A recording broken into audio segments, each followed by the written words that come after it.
Hello, hello, happy Friday. Welcome to our Friday Witchy live stream. We do this every single Friday where we ask a juicy question of the universe. We mingle our energies together. We spend a little time together and great things happen. Sometimes mediocre things happen and sometimes sour things happen, but things happen. Welcome. So today we have a juicy reading. This is a love messages reading, like love messages from your person. And I do just want to give you the heads up that, when we get into the lovey-dovey messages, if this is a person who's like dicked you around or something, like they might well have like love for you, but this is to be taken like in the broader context of everything that you know about your relationship. I know that you already know that. I'm just reminding you because, sometimes it can be like, oh, well, I don't want to be a part of like deluding somebody back into a situation that's negative. So I just want to like remind us that, this is like one part, even though it's like lovey-dovey maybe, or like ushy-gushy. And so, yeah, we'll see what comes out. Also, Light of Love, thank you so much for the super chat, getting us started off here. So I feel like there was one more thing that I was going to say as like a precursor, but, maybe not. So we do have 3 piles today and we have an anchor card. So I'll show you the anchor card. This one's not a choice, but it's the common energy that's like mixing with all of the piles. It's like the base foundational energy. Sometimes an anchor card comes out and this is the one. This is the one. It is the temple card here. So just get that in your mind, take away any messages that might be coming through for you, or just like keep like, remember that as we're kind of moving through the piles, how that energy might be coming through. But that is the temple card. I'm surrounded by cats right now, just so you know. Use that beautiful brain of yours. I love that quote that says, follow your heart, but take your brain with you. Okay. So that is the anchor card. And now we shall put up the choices. These are our choices. So the first choice is the warrior. That's pile number 1. The second choice is the bridge, pile number 2. And the third choice is the hunter, which is pile number 3. That's the way that they go in the line. So I'll put those up there. And if you haven't chosen already, which today, maybe you haven't because we had the wrong image up on the thumbnail, for a while and then we change it. So that might actually be relevant for some of you in terms of the message or in terms of the energy. Like maybe you thought something was one thing and then like it changed to another thing. That could be relevant here because I like to set the intention that everything that goes on in this space can be some kind of a message, or it might be trying to illuminate something in a way that doesn't make me paranoid or crazy.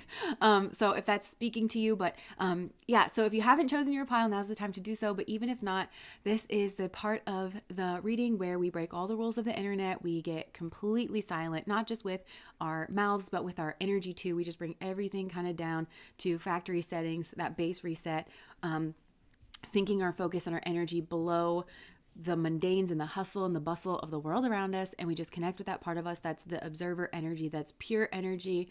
And well, we can just do that now. So however you want to do that.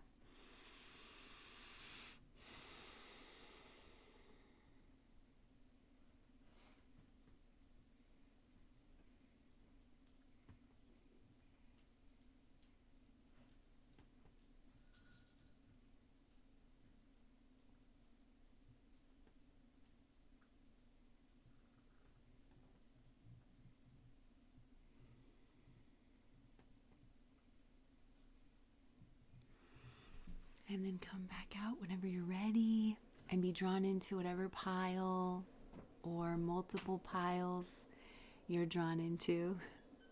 That's our air purifier. We usually shut it off. Another thing that came to my mind, I'm just going to kind of talk to you while you're still sussing out your piles for some of you.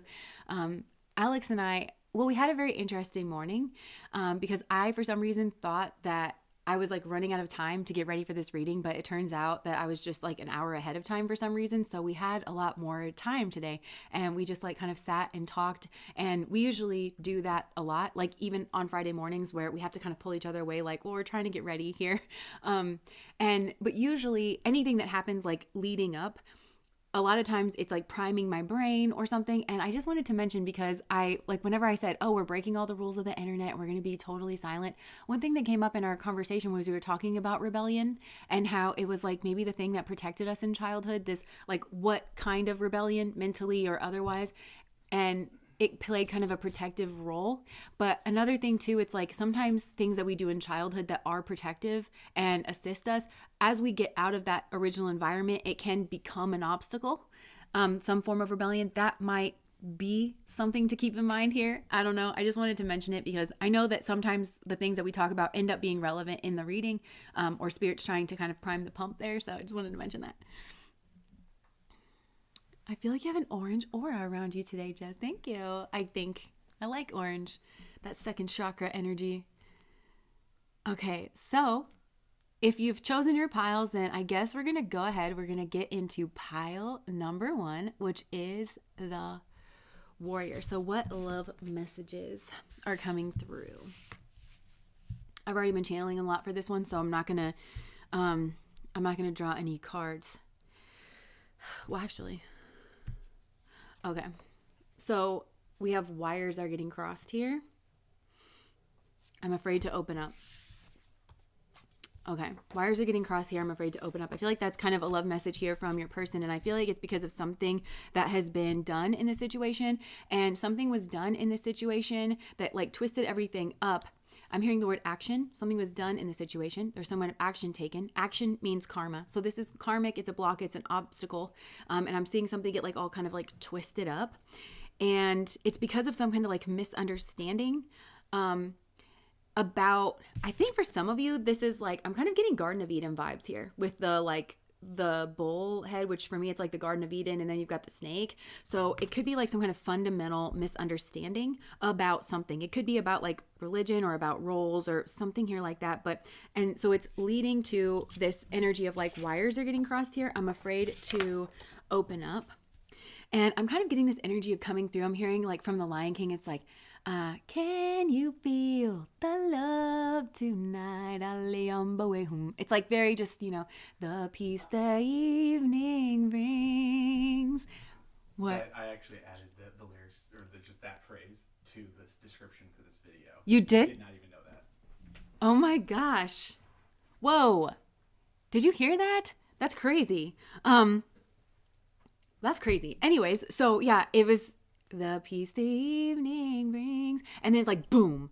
And what I'm seeing like oh, it's on. It like, so if that was an energy and it was like a solid ribbon, then I'm seeing something fall right on the ribbon and just like pin it to the ground. And I feel like that's maybe the energy of the love here. And what fell on it was this bull head with the snake. And that's kind of giving me like Scar energy from the Lion King. And it's like this uncle kind of energy that, Scar is like the betrayer and is like after power and everything. But literally, I grabbed this book that some of you know I'm reading from the last live stream, but it's called Why Does He Do That? Inside the Minds of Angry and Controlling Men, because I thought maybe I'd read an excerpt of this for like the general messages. Maybe not. I haven't really decided, but I just wanted it near me. And I feel like, again, this like, boom, like that fell down, and it's some kind of like angry or abusive man. I kind of don't feel like it is the man that's like in the soulmate connection here, but I feel like there's something that like twisted up this young man's mind, or like something that it was like advice that was given. And it doesn't have to be direct advice either. Like if somebody went to their uncle, let's say, and was like, I like this girl, we're holding hands, what do I do? And then they were like, break her heart, be a dick, like, something like that. I don't know. It doesn't have to be that direct. It could just be like because I'm getting Garden of Eden vibes here. So it's like some kind of translation of the scriptures of like, this is how the world is. That's like kind of gotten permeated into this guy's mind. It's like not actually representative of his heart. But it's been like an interference here. And that's like the original interference, even though I feel like for a lot of you, there's this obstacle in the form of like a third party situation. And so this person, this like love message, I don't know who, like which direction this is kind of coming in for, but I'm seeing somebody be kind of like confronted with this energy in some way, shape, or form. So this could be just like very extreme, like patriarchal of like, I'm hearing the word submission. This is another thing that we were talking about. That's like gotten all twisted up. Like, yeah, something here about that, which it's control. Like, woof, my ear is like ringing. it's like I can't unhear it, or like something could have been said here and it wasn't loving, and it didn't come from somebody's heart space, but it was something that they were told that they needed to do for submission. Okay, so I feel like this is maybe like what the guy did to bring the girl under submission, because that's what he was told, that he's supposed to lead in a relationship. He's supposed to like bring somebody under like submission, but he doesn't understand how to do that. And this came out in another reading too that's like kind of in the pipeline. These kind of like themes, because it's like he's confusing leadership and control, and he's confusing submission with like slavery or control. He's confusing power and control. There's a lot of like confusion here of like these certain concepts. And I actually watched a short earlier this week where this man it was a man, and he was genuinely Christian. You know what I'm talking about? Like somebody who is genuine in their approach of scripture and genuinely trying to understand scripture. You could tell that he was very much that way. Callie, thank you so much for the super chat. Joelia, thank you so much for the super chat.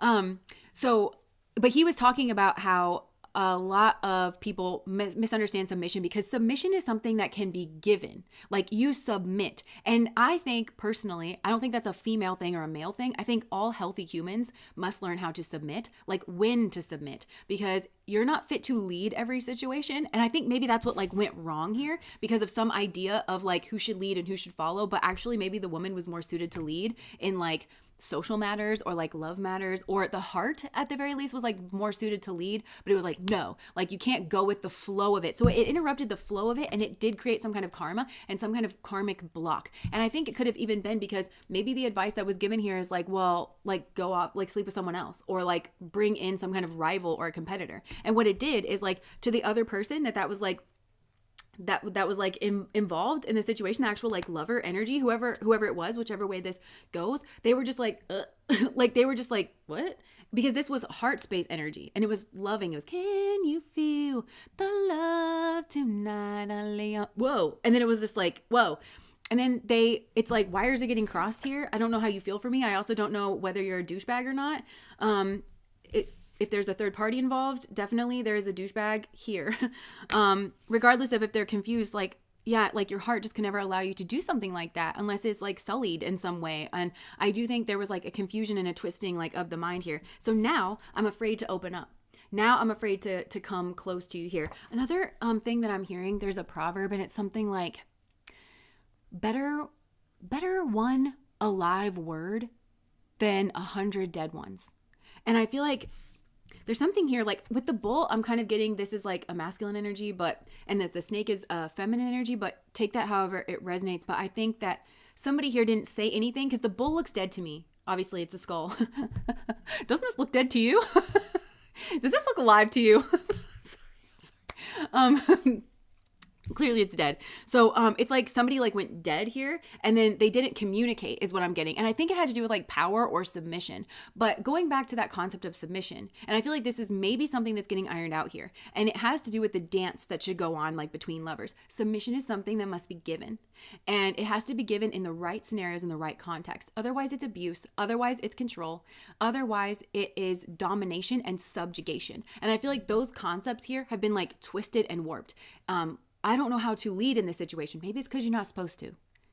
Maybe this is more of a dance. Maybe this is like just allow your heart to guide you here instead of subjugate her. Like that's just kind of what it feels like. Subjugate them, bring them under your control, make them nervous, erode their peace. Like, no, that's not of God. Okay. Like that's not the energy of God. So those concepts have been kind of like warped and twisted in someone's mind, and it has perverted their action. Karma means action.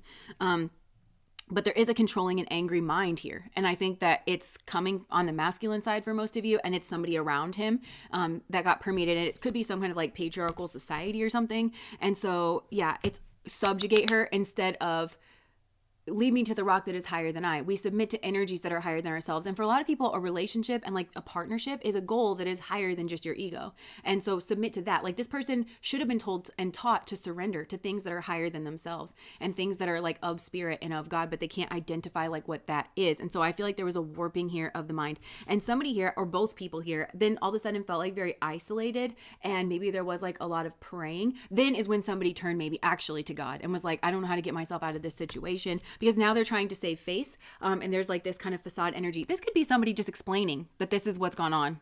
Like, this is like maybe the message. This is the love message of like, I'm sorry. I got like warped in the mind. I hurt you. And when I hurt you, I hurt myself is what I'm hearing. And I know that wires are getting crossed here and I have no idea how to undo the damage that I'm done. I'm just channeling this. I have no idea how to undo the damage that I've done because you're so sweet and you're so precious. And I just like stomped all over your heart. It's not who I really am, but it was like this warping of my mind. And better, what did I say? Better an alive word than 100 dead ones. Because it's like somebody here didn't want to like, I think, have a conversation. So instead they just showed up with like another person. It's speaking. Silence is loud. The silence is speaking here. There's a lot that's being said here. And what's being said here is you're not important to me. I'm not a good person. I'm abusive. It feels like there needed to be a conversation here. And it feels like better one alive word. Amanda, thank you so much for the super chat. Thank you so much, Jess, for your readings. Oh, I'm so glad. But it feels like there needs to be one alive word, and kind of like what I'm getting with the alive word, it's like charged, you know, with like meaning and purpose. I just heard pregnant with purpose, but it feels like, hey, you know, but it feels like the drop in, you know, of like, hey, where there's a lot being said. That's another thing here. It's like there's a lot being said in the silence and with the body language because there is such a strong like connection here.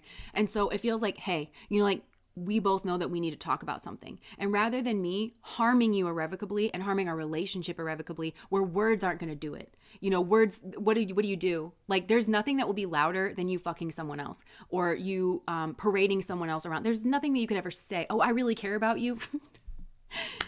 Okay. Seems like you really care about yourself. Seems like you really care about your lower anatomy. Seems like you're not a great person. Seems like, you know, what are you going to say that's like going to override that? And once there's an image, that's something else too. It's like once there's an image in someone's mind of like you as somebody else, or that's really hard to undo. And I feel like this person sort of knows that. I'm feeling like, you know, this like crying, it's emotional. This is emotional energy that is coming through. Like, I know I messed up. I know I fucked up everything. Like, I got in my head. Like, that's what I'm hearing. I like got in my head. I messed up everything. I messed up big. Yeah. And so it's how do we like untangle this? And it starts in the mind. It starts by unpacking, I think, these concepts of the dance. I just heard that Garth Brooks song, The Dance. I could have missed the pain, but I'd have had to miss love dance. And I feel like it's my life. It's better left to chance. I feel like this person then threw their hands up and they were like, it's up to God and it's up to chance. And God is looking at this person like, you did this. This is your karma now. I gave you a beautiful soulmate connection. You should have let love dance then. Now you've done something that's impeded the dance that I gave to you. You did it. You need to undo it. But this person didn't want to. And they were intimidated. And so then they were like, better left to chance. I could have missed the pain. Like, this person's like philosophizing like, oh God, like I felt this pain, but this is not love what went on here. This was something fucked up that needs to be unfucked up. And like, this person is not like really like kind of piecing that together. Although I think they do now. Like, now I'm feeling like there's a rock like in my throat here. So yeah. And I think that it's hard for this person to express this because I think for them to say things to you like, and I thought that you needed to submit to me. And I thought that you submitting to me, because when you submit to somebody, you respect them, right? Like, you respect that they have more knowledge than you in something. And like I said, I don't think this is a woman thing or a man thing. Like, are you just being a man out there? Like, like, what if you're taking a college course and your professor has like a lot of knowledge and you're like, I refuse to submit to this. And like, you're just a right bastard and you're like interrupting the class for everyone.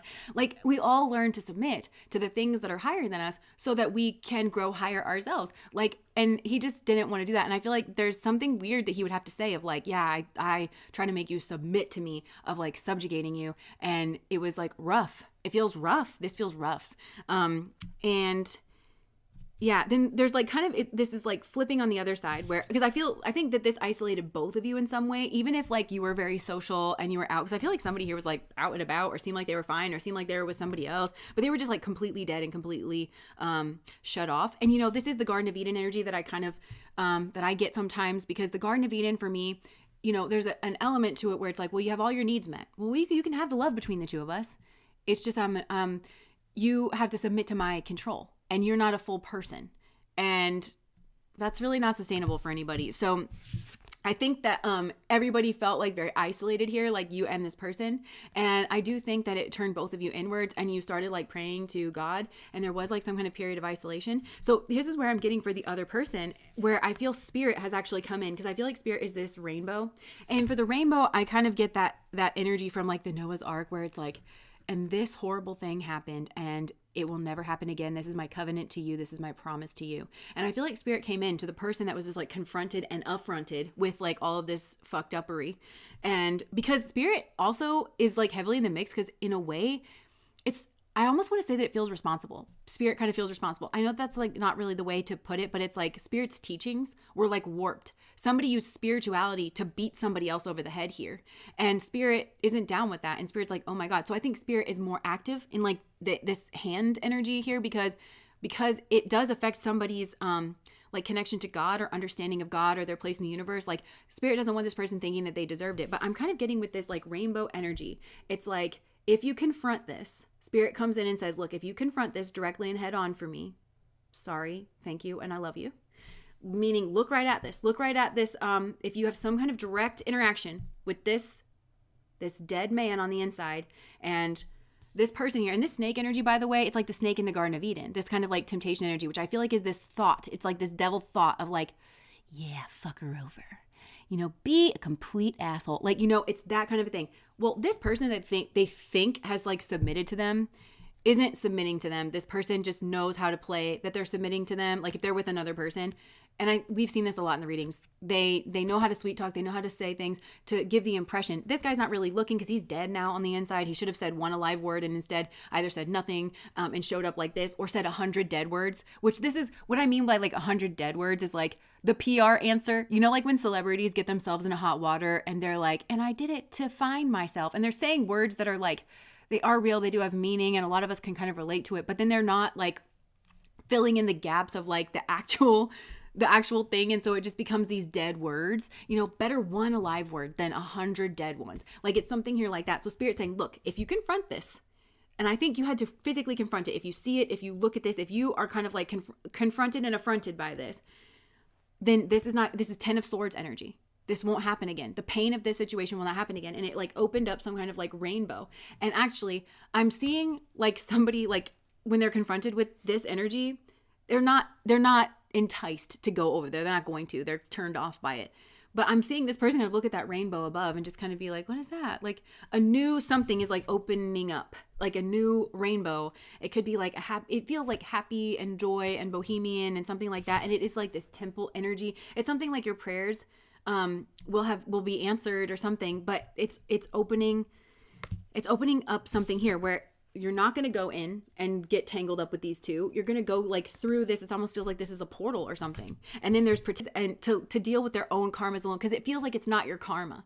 Like whoever this was like affronted, it was your connection here that you had with somebody that got like this dropped on it by this angry, controlling man from somewhere that like went through this kind of weaker man. And, and he needs to grow up. I think this person wants to tell you that they have grown up, that they have seen this now, that they are more mature, and maybe that they've confronted this controlling man in some way, even if it's the man in their own mind. I just heard, I'm starting with the man in the mirror.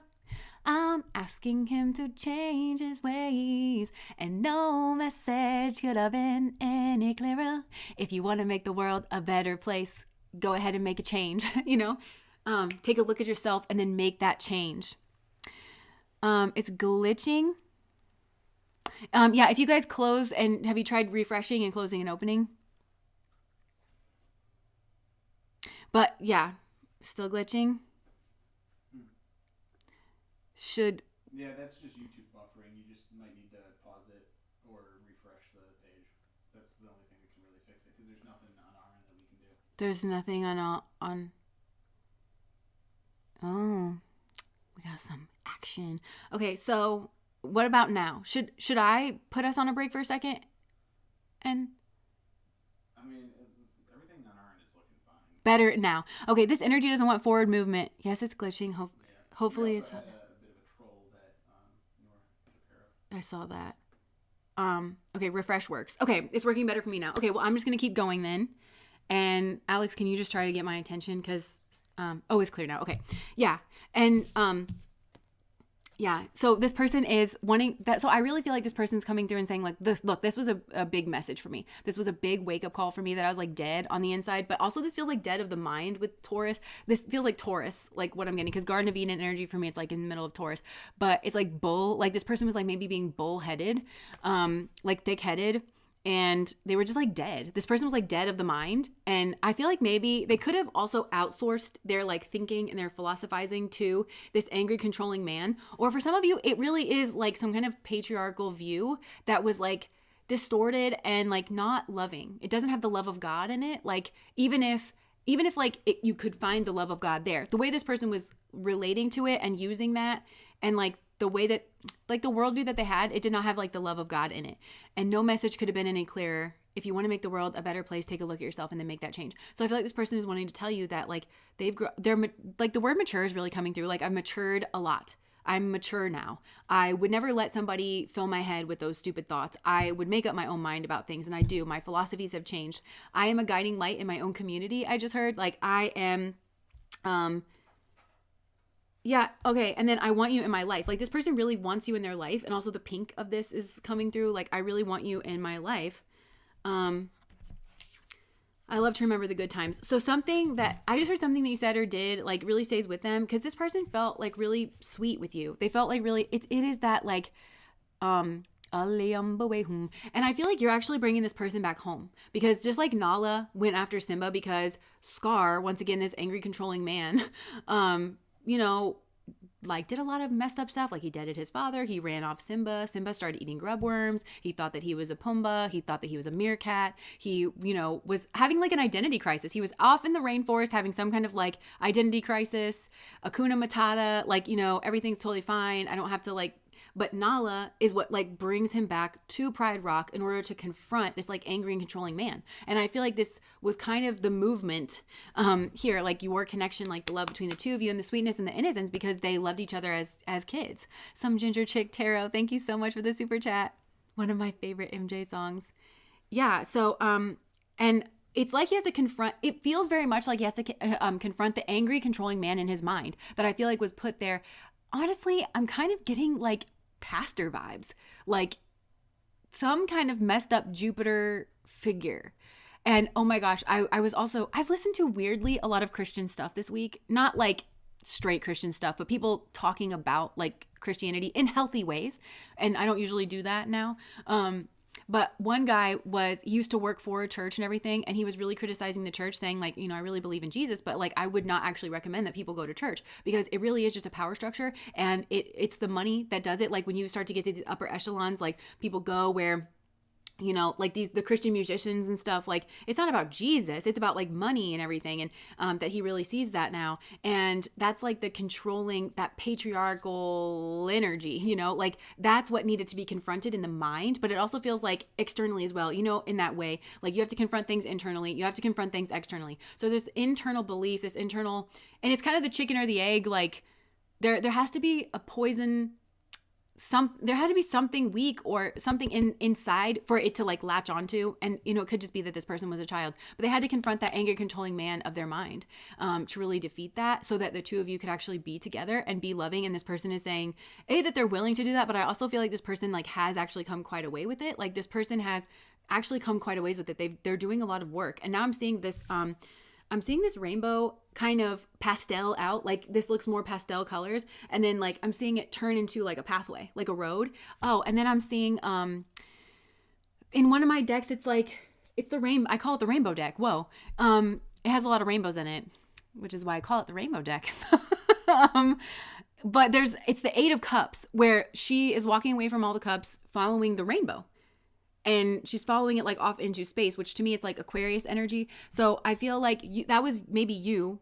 Oh, but maybe it's them, because the cups could be like church. It's like there's an intuition with the 8 of Cups for me, unless they show the cups like broken or like whatever. There's just this intuition of like, this is souring and I need to walk away. And I think you felt that here, where you're like, this is souring. This is going to, wires are getting crossed here.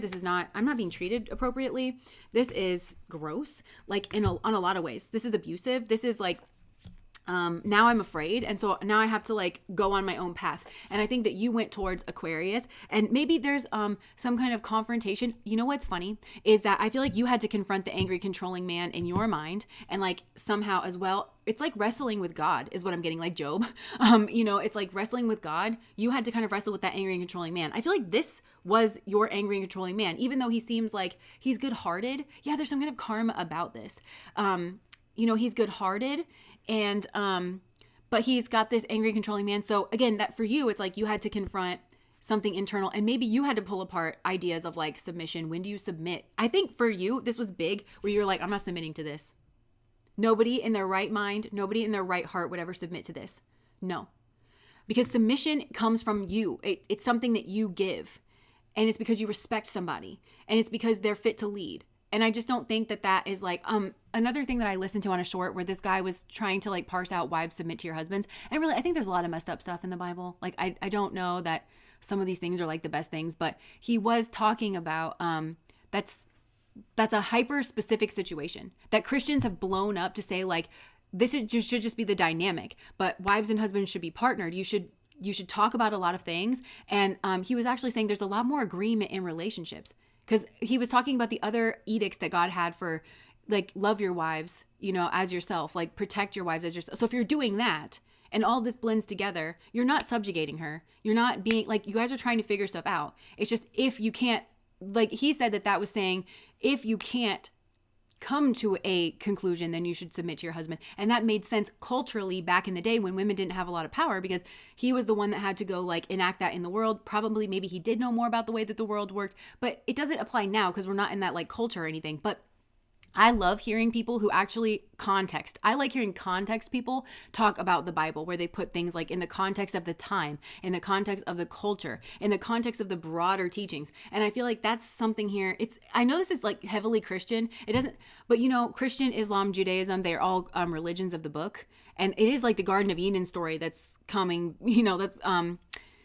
coming through in like Genesis, the first book of like the Old Testament, which would be shared commonly with all those. So it feels like it's old-timey traditional kind of ways, or even if it's not religious, it feels like maybe traditions and cultures in like in the family. Oh my God, another short that I saw this week, you guys. Prepare yourself, brace yourself, okay? It was this lady, and she came on the TikTok to ask the world. She was like, okay, so she was a V, like never did the thing with anybody. Her husband was as well. That was like a religious thing that they believed in.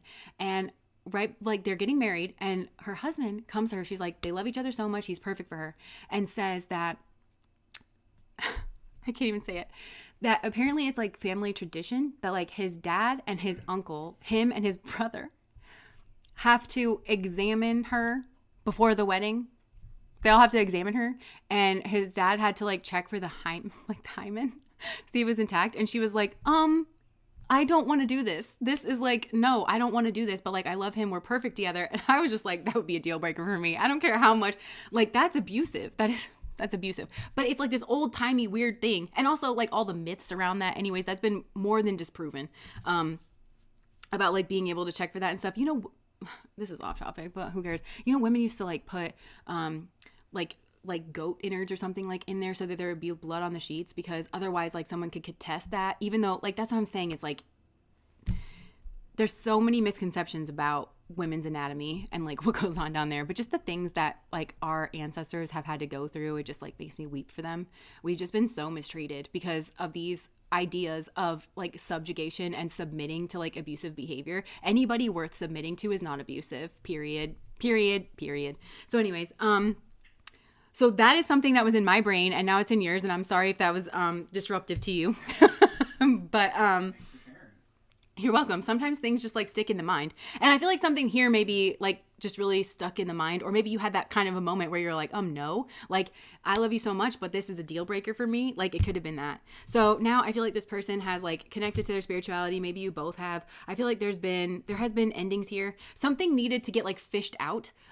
Is what God is saying. I feel like that's what God is saying. Also, God really doesn't take kindly to like somebody warping and twisting like God's words to hurt people like in this way, to like subjugate them or make them feel like they have to be subjugated, because we are all God's children. And that's not the way that somebody thinks in this man's sphere. But I think maybe also in yours, it just feels like lighter in yours.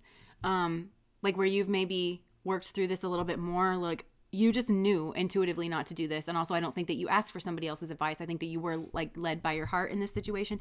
So yeah, this person, they're just saying that wires are getting crossed here. I do not know how to undo the mess that I've done. I am doing the work on myself. I've started with the man in the mirror. I am changing my ways by first fundamentally, it's like confronting the abusive man in the mind is like what he's saying. Like the man that I became. Oh wait, I just heard another song. The man that I've become. It's Backstreet Boys. Looking back on the things I have done. I was trying to be someone. Play my part, kept you in the dark. Now let me show you the shape of my heart. The Shape of My Heart by Backstreet Boys. Boom. That was like, it came out of like this is beautiful energy. Yeah, swept away. I feel like this person does, like, they want to sweep away all like the negativity. They want to sweep you off your feet, but I would stay firmly grounded. I don't know, because like the sweep you off your feet, it's like keep your feet firmly on the ground with this one. And I think that you already know that because of some like messed up stuff that has already gone on. But I feel like this person has to defeat Scar. You know what I'm saying? And Scar is such an apt name, you know, like defeat the Scar, Samskara. Samskara, like that, Samskara is energetically like from past lives, a deep gash like in your auric field that where karma does arise from and it needs to be confronted. And I feel like it's his uncle. I just heard unk. Okay, but that's like the Ankh, which is highly Egyptian. And there's this one book that I wanted to read about the Ankh, but it was like where the Ankh has like resurrective powers energetically. And there's certain like sexual things that are associated with it. It has something to do with like pushing energy out your back. I don't really know because I didn't read the book. I didn't get the book. But yeah, so they want to resurrect this kind of connection, but it's like first they have to confront Scar in their mind. And I feel like that's what Spirit's doing, because Spirit's saying, you will not be hurt by this again. You will not be hurt by this messed up patriarchal view within this. They're rooting it out. It's like, get the snake out of the garden. Get the snake out of the garden. And I feel like if this person did like choose somebody over you or whatever, like this person just pretends to be submissive. Like they have to, that's them confronting the snake in the Garden of Eden. They have to confront that. That's the energy that they chose. That's the energy that they're colluding with. And I also think they had to resurrect themselves from the dead, because this person, like, it also could have been Akuna Matata, but it's like off with like Timon and Pumbaa. Like it could be that kind of energy of like it means no worries for the rest of your days. But this is just like denial, repression, like, you know. It's a problem-free philosophy. Yeah, so it just seems like maybe this person caused a problem, was a problem for you, and then was like, God, there's just no problems here. You know, like, we should just have no problems. This should just be Akuna Matata. Like, looking at you and you're like pinned underneath this rock and you're like, Akuna Matata. Like, you know, like, it's a little different over here. Yeah, denial is a river in Egypt. Okay, so anything else that this person's wanting to say? I want to fix this. I'm gaming this out. I want to fix this. This person does want to fix this. But I think they do have to, I don't know, Spirit is guiding this. Like this person has to fully complete their journey. I just heard the word compete. They may make this man compete for a position that he should have had naturally. Now he's got to compete. Something like that. Look, I'm blinded by status and material things. This was like on its head. I feel like there could have been like this person could have gotten blinded by status and material things. Very just material 3D existence. Very dead. Like just feels dead on the inside. I might not be the best in my field, but I guarantee that I'm gonna die real. Don't be gullible. Don't fall for it. I would keep my boundaries up with this person. Like, why am I feeling that? Justice system. And it's on its head. Let Spirit work this out. I feel like this person does want to change. I feel like they're on the path, but they're not done with the path. They're not completed with this path. Sometimes words fail. Yeah, so there's something here. It's not fixed by words. Sometimes words fail. Yeah, take your power back. Take your power back in this situation. I wouldn't fall for the fantasy of like, and you're the guy and I'm the girl and I'm supposed to do this. Like, keep your wits about you here. Yeah, I don't know. But I think you're already doing that. But this person is changing. They are on the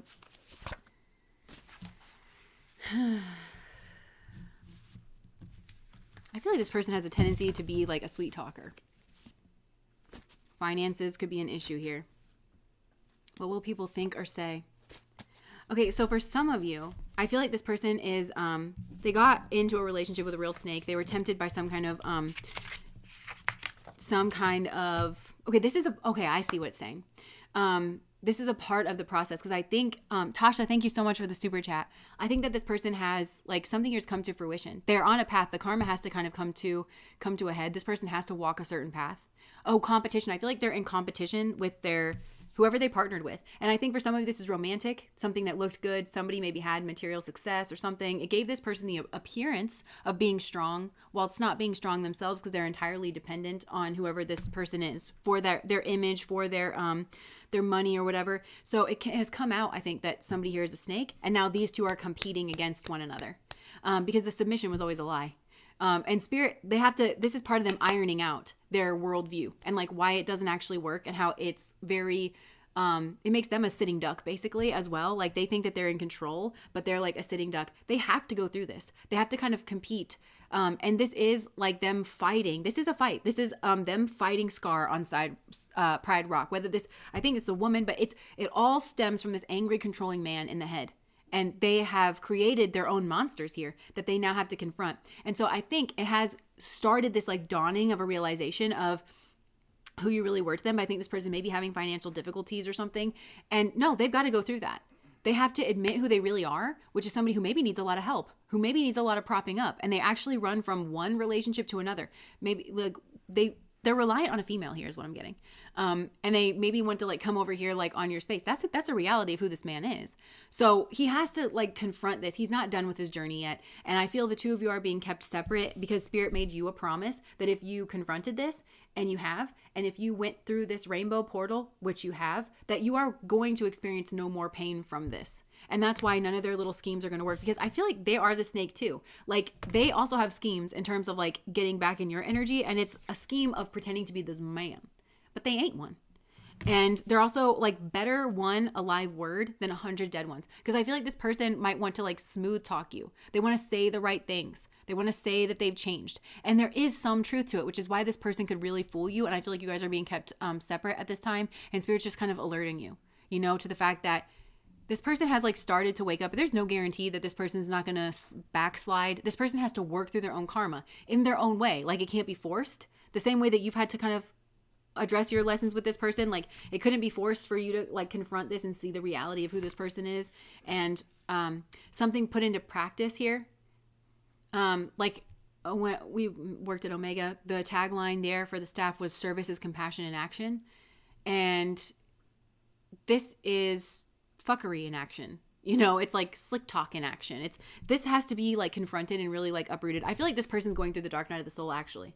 And they are having some type of an awakening, but an awakening, as like a lot of people say, Adi Shanti says, like a lot of awakenings are just like kind of momentary, and it shows you what's possible.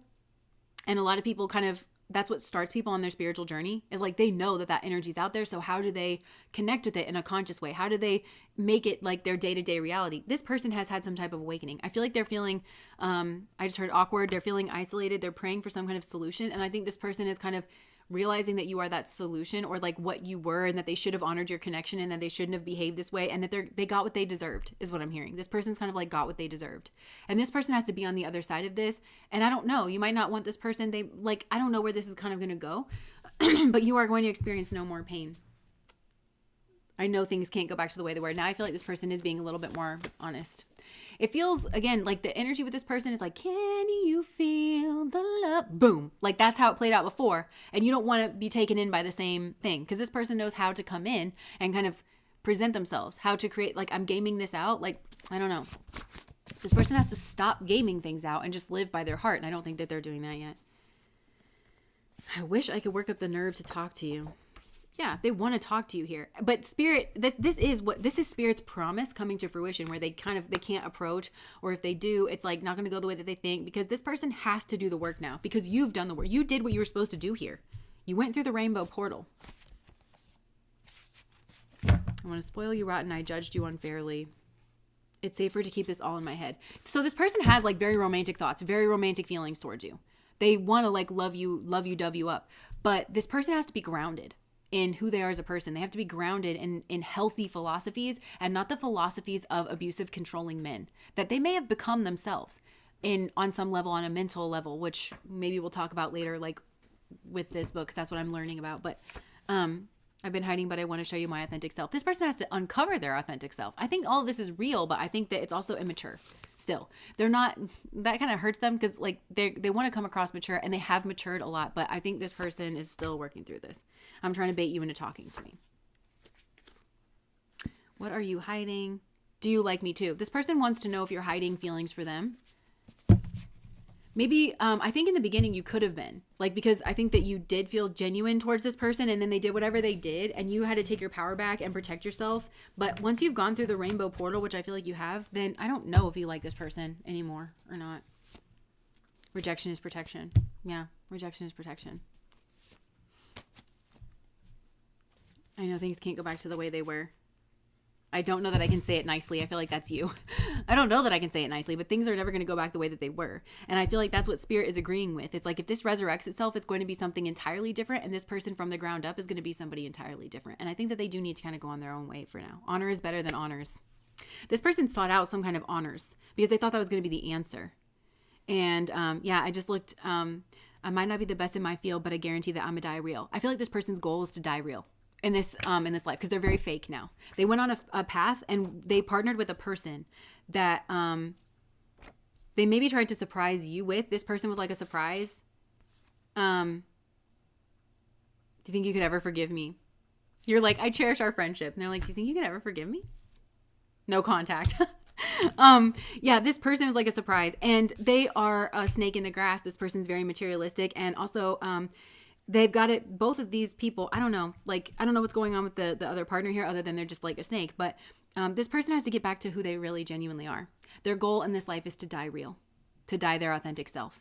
But I guarantee that I'm gonna die real. I think that they have to kind of give up material things. I might not be the best in my field, but I guarantee that I'm gonna die real. Like that's this person's goal, basically. Nikki, thank you so much for the super chat. I'm so behind, but setting intention for this to hit after you say something epic. I know my chances are good with you, girl. Yeah. So I feel like this person needs to focus on dying real. This is like their path being back to you because this person has to walk their own rainbow bridge, if you will. And bridge is the next card. So I feel like we're going to cut that off there. That's that person's love message to you is like an explanation, I feel. Or I don't know. Maybe I should get more message cards real quick. I'm just going to draw some message cards because that's the point of this, right?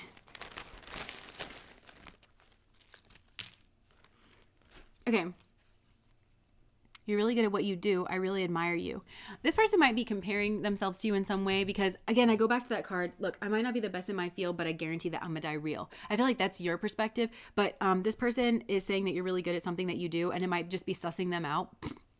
It might just be good at, like, relationships where it's like, I can't fool you. Like, gosh, you're really good at what you do. Like, which is maybe why you're actually fit. You know what? I think that spirit is showing them that you're fit to lead, and they actually need to submit to you.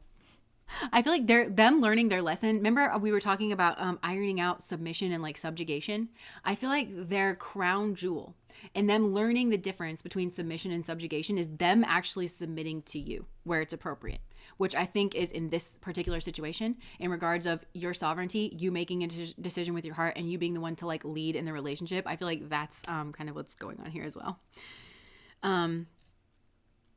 I'm communicating with my eye contact, but like, look how dead this bull's eyes are. There's like, and again, it feels like there's communication here. There should have been one alive word is what I'm getting. There should have been like one truth, like one alive word, something that was real, something that had like a charge to it, something that could have actually sparked like an avalanche of emotion or conversation that did not occur, I don't think. And instead this person's like, I'm communicating with my eye contact. And you're like, I'm communicating with my hands. Let's interpretive dance all over each other, huh? I'm sorry. Okay. I see you're doing well. It's really amazing to see. This person's got the flattery. This person's got the gentle flattery. I'm not going to come in too strong. Like, I'm just going to be very complimentary. I'm not going to say something too inflammatory, but better one alive word than 100 dead ones. I feel like you're just like, I think in order for you to respect this person again, there's something where it's like, say something real. Say something charged. You've lost a lot of respect for this person, I think. I saw you, but you didn't see me. So this person could have seen you out somewhere. Oh my gosh, I just saw like I'm communicating with my eye contact. I saw you, but you didn't see me. Ew, and they might have even been with their partner when they saw you. whoever this is, and they felt isolated and they were praying. It could have even made them uncomfortable to see you like with their partner, or maybe they didn't want you to see them with their partner. Maybe this is the kind of person that just likes to suck up on the power behind the scenes, but then like present this really fucked up, like, I'm nice and gentle, like on the surface of things, but really being a snake in the grass. This person's a bit of a snake themselves. Yeah, I'm getting, I just saw the word karma. They could see you getting, okay, it says good karma, speed and quick results. So they could be seeing you get good karma, but I feel like that's them getting their karma, if you will. Possibly, like, I don't know. They saw you, but I don't know. Because I guess they didn't get outed, like, with their partner if you didn't see them. But it could be that their partner saw you and now they're getting some kind of karma too. Like, I don't know. Where they're like, who's that? Or like, I don't know. There's something else going on here. But one more message deck. They want you to say something is what I'm getting. It's like, say something. Like, just say something, anything. But I'm hearing all these songs with like, say something, I'm giving up on you. Gossip. I'm afraid of what other people will think. Habits. I don't know if we will ever change. Oh wait, I just heard a Nicki Minaj song. It's like, back seats, bitch, for the gossip. So, regret. I wish this never happened. This person's like, I wish this never happened. They've gotten themselves into a position and into a situation. This is probably with someone else. It's very entangling. And they can't get themselves out because this person is all about facade management is what I'm getting. I think you know that because it's all about power games. And this goes back to the angry controlling man in their mind. And I think the angry and controlling man that they've become. It's not who they really are, but this seed was planted and it's like fully kind of taken root. And this person's like, has a lot of regrets. They're like, I wish this never happened because they thought that they were winning and it got them in a situation that now they're trapped in. And that is their karma. That's the obstacle. That's maybe there's something here. It's like, it's Saturnian energy contract. It's cold. There's an authority here. Maybe their partner that they thought was oh so submissive and just would go is now the authority in their relationship and they're really bound, in some way. Their partner is cold is what I'm getting. They could have pretended to be warm, but they, in order to get them bound is like what I'm getting. But this is kind of what they try to do to you. So I don't know if that's like what I'm picking up on, but it seems like the energy got flipped. And so now this person's having to contend with that. And I think this person has to learn how to respect women. And so I think that they're bound by a woman, to be honest. That's kind of what it feels like. Or a gay is what I'm getting, because I think that there's some kind of religion karma to do with that as well. Like, if religious people over the centuries have made it like a death sentence to be gay, then like that energy somehow could be messing with the situation. Like somebody's on the down low or something and it's getting involved in a relationship, or maybe you two are both same sex and they can't come towards you. It feels like it could be some kind of religion as a group for some. That's for some. That's not for everybody. But I think this person has to learn how to respect women or gay people. Some kind of group that was like subjugated by religion. They have to learn how to respect them. So it's like the entangling force, I think, comes in. That's like the bigger energy. And you have your sovereignty. And so this person's confronted with kind of feminine power in a way, but just not control. But this person conflates those things. This might enrage this person a little bit more. I feel like if you're away from this person, it's best to stay that way. But I also feel like spirit maneuvered you to getting away from this person because their mind is doing a lot of mental gymnastics. And so they could be projecting things out like that, you taking your power back and just not giving your submission where it's this person's not worth submitting to. Nobody in their right mind or their right heart, including men, would submit to this person. That would be stupid. No one should expect that. So they get that like all twisted around. So you taking your power back, this person could view that as like control, you controlling them. And also they're the one playing games here. So it's like, oh, you're playing some kind of games. But I feel like you're actually trying to follow your heart. And you're trying to figure out where you go in this situation. And I'm not saying that you've been perfect and maybe you've kind of tripped up, but you've tripped up because something should have unfolded between you and this person in a way that it did not. And it's because of some kind of karmic action that was taken here. And it feels like it's on their side and it confused everything. And words are now getting crossed and that's leading to karma. And this person has to realize that they've got to deal with it within themselves to clear up the confusion. They have to admit something about themselves, that they were wrong and that they started things off. And it also feels like there's a timing thing where you guys were both single and you could have actually figured this out and come together. And that's not going to continue to happen because it feels like this person should have been focused on this connection and instead was like, oh, I'll just deal with it later and didn't invest or something. And now you're not going to be available and want to invest again, I'm hearing that word competition.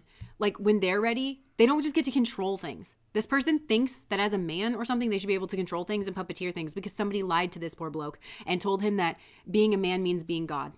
He needs to understand that he's rivaling God, and I don't think it's looked upon kindly from up there. Doing weird shit to you in the name of religion or like God. I don't think it's I don't think it's taken kindly. Your treatment and the fucked up like mental gymnastics and the God washing of like treating you this way and thinking that it's acceptable. I also just heard the word abrupt. Play stupid games, win stupid prizes. Yeah, this person has a lot of regrets. They have a lot of bad habits too, and it's gotten them like stuck. And that's what Spirit is saying. I've got them stuck over here. They can't come after you. They have to work through their karmas. And the thing that's causing the problem between the two of you will be fully uprooted. It'll be fully removed. And it's from this person's mind. Like I just saw, like it's a root, which you have a brain stem here, but it's like I just saw it pull all the way from the root. Spirit is like just pulling something out of this person's mind and casting it away. And it was like a snake. The snake got into this person's mind. Sabotage. I mess up the good things in my life sometimes. Then they're going to realize that they are the ones that sabotage this connection. Them. They did it. So, okay. That was it. That was pile number 1.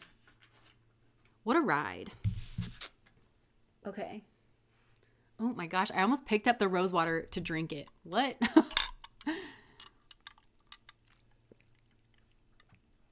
Feeling the vomit from New Year's 2018 coming up after the pile number 1 person. Oh my gosh. Someone just acted like they hadn't seen me when they looked right at me twice. So I'm either a legit shapeshifter, let's not rule that out, ghosts have cloak powers, or they're super protected by BS situations. Oh my gosh. Well, you're not a ghost because you're typing here and we can see that. So you're alive and well.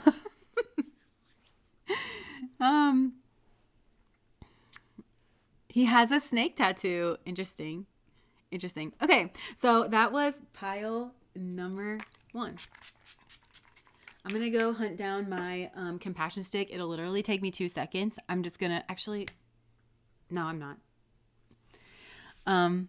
We're just going to compassion the old-fashioned way. Compassion.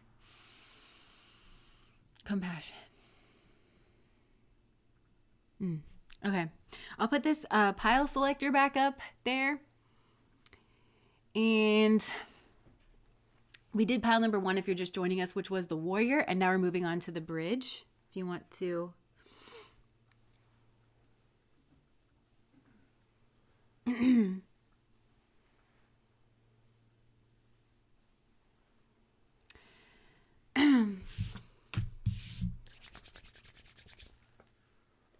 Pile number 2.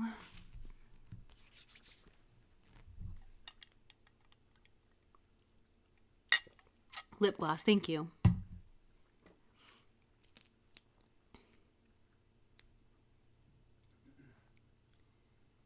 Bunny butt. Oh no. Remove the stick. He needs to find his own. That reminds me of another Nicki Minaj lyric. It's like, tell them bitches to get a stick. I'm done leading the blind.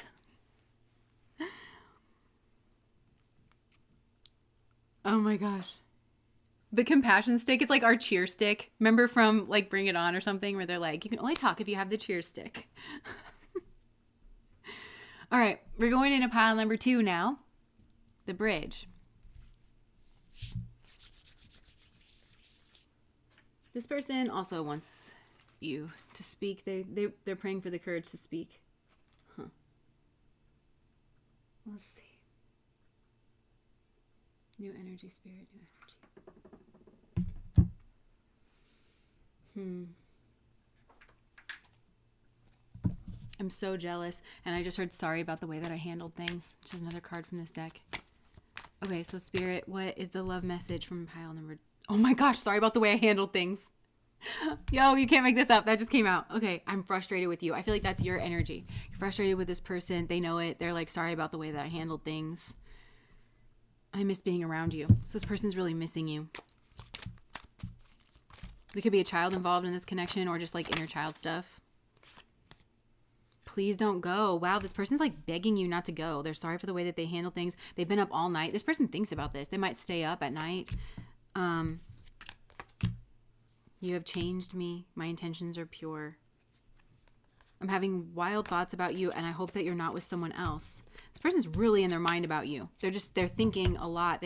I'm seeing like sweaty palms. They don't know really what to do. They're worried that you could be seeking revenge against them for something that they did. They kind of feel like that would be maybe appropriate. I hope you're not with someone else keeps coming out. They're really jealous. Even just the thought of you being with somebody else, I feel like makes this person really jealous. Hot under the collar, I just heard.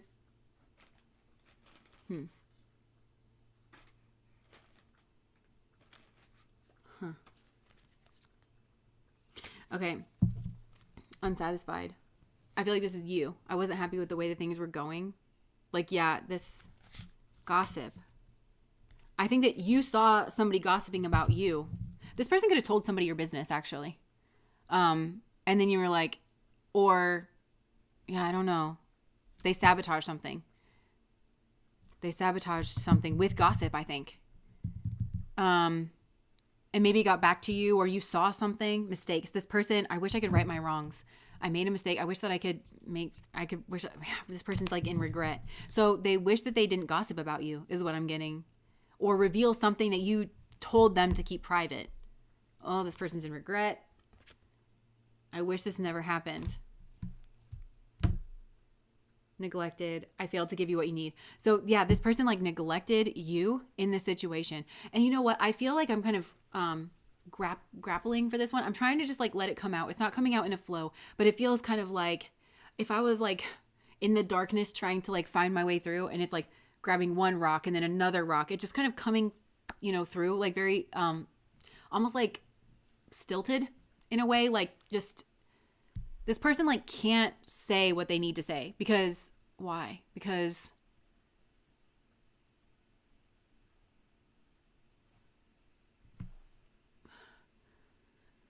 I'm hearing like they rocked your world, but then I also heard that Michael Jackson song. It's like, you rocked my world, you know you did.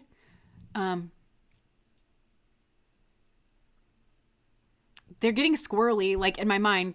They're like, now they're off. Like it's kind of giving like ADHD of like, I got distracted, but I don't know that this person did. It's like they cut off in the conversation because they don't want to address something here. So this person wants to address something, but they also don't want to address something, and they kind of can't address something because it feels like they only want to talk about like this rock and then this rock and then this rock, but they don't want to smooth in like from this rock to this rock, They don't want to fill in the gaps. They don't want to fill in the nuances. I feel like this is a person who's afraid they're going to, not call them out, like not pin them to the wall necessarily, but that you're going to ask certain questions.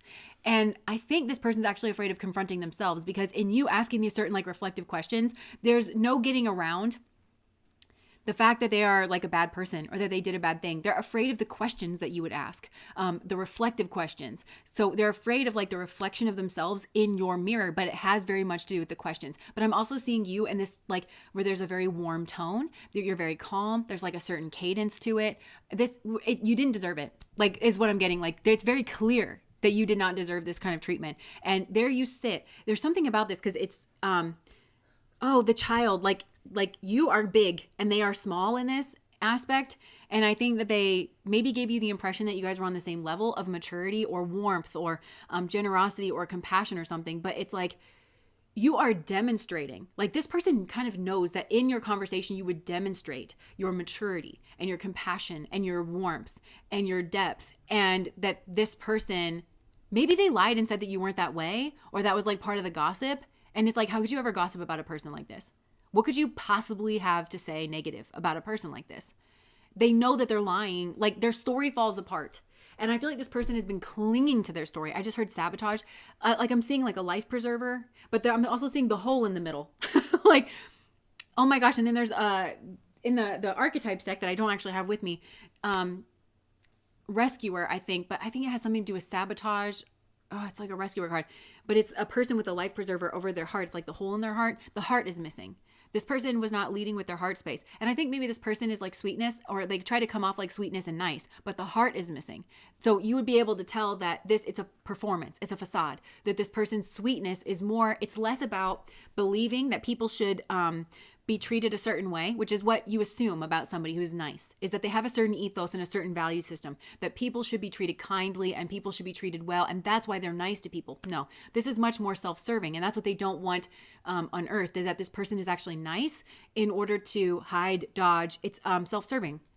They're nice in order to get whatever it is that they want out of a situation. This is a person who could change their opinion, like depending on who they're around. I think this person really wants to fit in. This person feels really insecure, and they are really jealous of you in some way. Maybe because you are secure, at least from I'm sure you have your own things, right? But like from this person's place, and this is true, like you are much more secure in yourself or solid in yourself, and you have like a healthier self-love than this person does. And I don't think there's any avoiding that, like getting in conversation with you. And this person doesn't want to have to kind of like control this. They've been outrunning this for their whole life is what I'm hearing.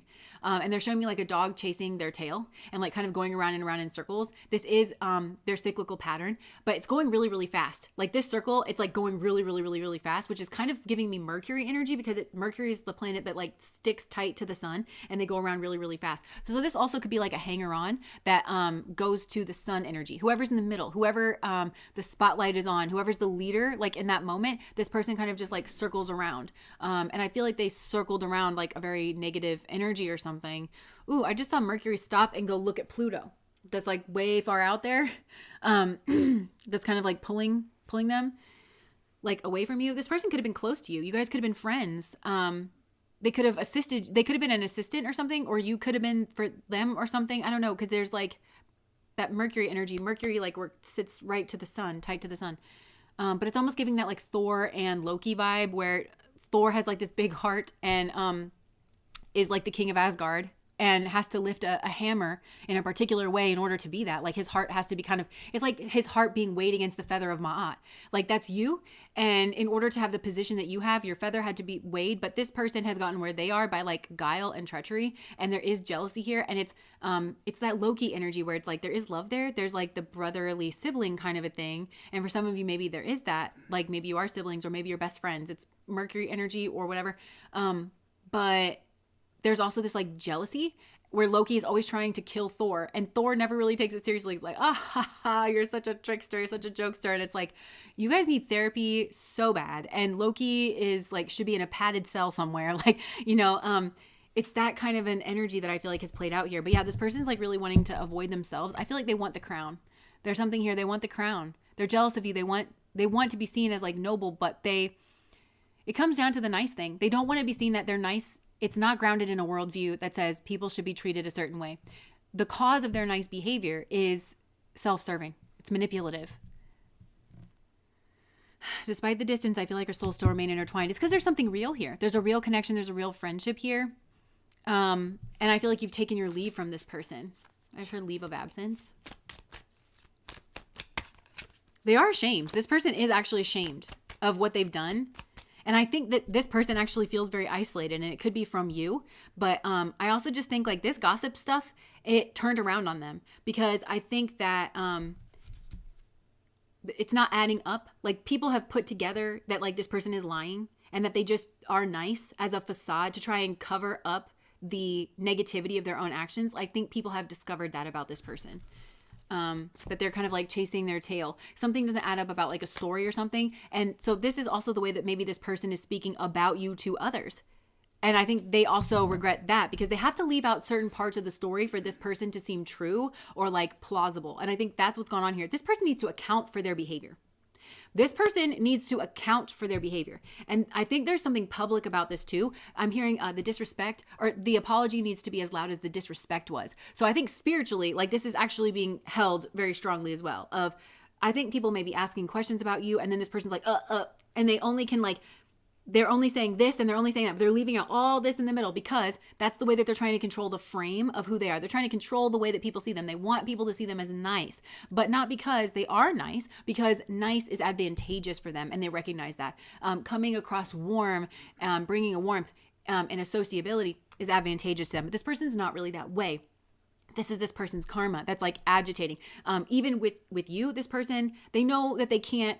You were there. It's like, you know who you are. I think that's the other thing too. And maybe this is like connected you with that. You know who you are, because the things that this person was doing and the things that this person was saying, I think that it could have at some point, or maybe like before you had healed or something, it could have really thrown you into a loop of like, well, why are they saying that? Do they really believe that? Or you would have been really susceptible to them, to like their narrative and taking it seriously. And then it would have really made you question like things about yourself and who you are and like your heart. And that's the kind of person that you are, because you're genuinely nice. And I think you couldn't fathom, or you can't fathom, that someone would just lie to protect their position in a certain way, because I think that you were trying to actually figure something out here. And there's Mercury energy. In your conversation, you were actually communicating in a real way. You're trying to communicate truths, even uncomfortable ones, or you were prepared to do that. And then this person just like either ghosted, or there's huge holes in this story. And so this person is not confident.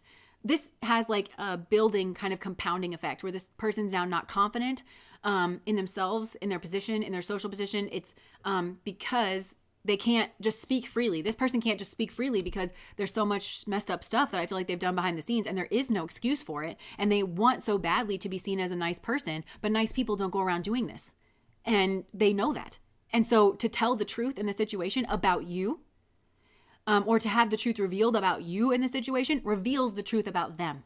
And I think they're childish is what I think this is. I think that they're immature. Like they've done like a bad thing, because there's a reason that like you kind of, when you're 7 years old, you know, yeah, maybe you do tell fibs, that kind of gets ironed out on the playground, where you do learn that it's like not a nice thing to do, and that you feel bad when you tell lies, and that when you hurt your friends and stuff, you learn that, so that when you're a full grown adult and you're throwing your weight, an adult size weight around, you don't do this to people, because now you're held accountable for your actions, because you're a full grown adult with a full grown perception on the world, and you have freedoms, and you're able to make your own choices. And this person feels like they're in that space, still wanting to hide behind 7-year-old tactics. And you know, one thing that I've realized is the world really doesn't know how to handle a person in that energy, a full grown adult that behaves like a child in their excuses and like their refusal to take accountability. That's a person that you just kind of have to cut away from. And I feel like maybe you have, and maybe other people have as well. I'm so in love with you. You're so perfect to me. This person really admires you. This person has, I feel like they see in you the person that they pretend to be and that they want to be, but they feel the warmth of it. Like your energy kind of is the sun. So they feel the warmth of it. And there's just no replacing that energy of like actually feeling like the warmth of like the real energy that's there. And it's supposed to be calling them home is what I'm getting. It's supposed, but I'm almost getting like bug zapper energy too, where I think they're afraid of the ego death, and they view that as them being the death of themselves. And I think this has to do with social position and the way that they're seen, because that is they're precious. That's their most prized position. They're precious is the way that they're seen. That's like snaky energy. The way that they're seen in a social group. That is their like bread and butter. It's like the way that they trade. And the thing is, you're seen very positively in a group without having that be your focus. Your focus is your heart energy. Your focus is on being a real one. Your focus is on dealing in truth. And because of that, naturally, if you didn't bump up against a snake like this, you would naturally kind of have pride of place. Pride. There's like Leo energy, sun energy here. You would naturally just have pride of place here in a group. If things were healthy and if things were just like natural, you would be a loving, warm, a center of gravity. You're kind of a center of gravity socially. And it might not have anything to do with like, it doesn't have anything to do with power dynamics. It doesn't have anything to do with you muscling your way in. It just has to do with like that heart energy is a real gravity for people. And this person feels alone. And also like probably fucked up people are around this person, because it's not drawing in like healthy energy the way that your energy does. And this person kind of misses that. I feel like this person kind of reminisces about like, oh, that was a time in my life when I was really, really happy. And it's because when they were nice to you and they weren't doing fucked up shit to you, they were embraced by a group. They were seen very nicely because this person didn't put themselves at odds against you. And I feel like this person has in some way done that. And it's that low-key energy of them loving you, but wanting to rival you, wanting to be you, wanting to take your place in the way that you're seen and to kind of take your personality. And so they do this weird fucked up shit that just like seems to come out of left field, and they rival themselves against you. Or like, you know, Loki tries to kill Thor. You know, and so I feel like this was just way out of pocket, like what this person did. And I think that you're starting to realize that. Because there is genuine love here, but I think you're starting to realize like you got too many problems, you know, and like I got to move myself away from this. And this person's like, oh my God, did you find out about it? Like, what a miserable life. This person kind of constantly has to wonder if like what they said about you, I'm hearing airing your dirty laundry kind of thing. Like if that has gotten back to you, like what a miserable way to live. And it's just an energy suck. Whereas like you're kind of able to use your energy to self-reflect and to get better and to learn new things, which makes you more interesting and more loving. Like you just get, because your energy is situated correctly in yourself. This person just only has the energy to worry about all the messed up stuff that they've already put out into the world and trying to facade manage. And they have to let it drop. There's no other way around it. And karmically, they owe you that. Karmically, and they owe other people that because they've tried to rival themselves with you in some way in a place that they don't naturally. And there's teacher energy here. There really is. You are actually teaching this person, and spiritually speaking, you are the best to your teacher. You defer to your teacher, right? To like Ramana. Imagine if I tried to pretend like his teachings came from me. And I didn't say that. Imagine this person's like, ugh. I feel like this person maybe tried to take credit for something, or they tried to take your energy and pretend like it was their own. Angelic Wisdom Oracle, thank you so much for the super chat. Yes, I heard precious, as in the Lord of the Rings. I heard that too, yeah. Whereas the fixation in the ring can see anything else. Exactly. And the ring symbolizes power, right? And we were kind of talking about that in pile number 1, the difference between like power and control. Because I think that you have a power, but the power in you, it's your power. It's your energy. It's your heart. And it's the power that we can all possess, like when we connect in with that space. But this person mistakes that as control. And also the other thing is this person might find you uncontrollable because you are virtuous, you are moral, you have principles, and you stick by your principles. Whereas this person just doesn't think. This person has to prove their own theory wrong. That's what they have to do. It's paradox energy because this person thinks that they will never get position if they don't scheme to get it. This person doesn't really believe in God.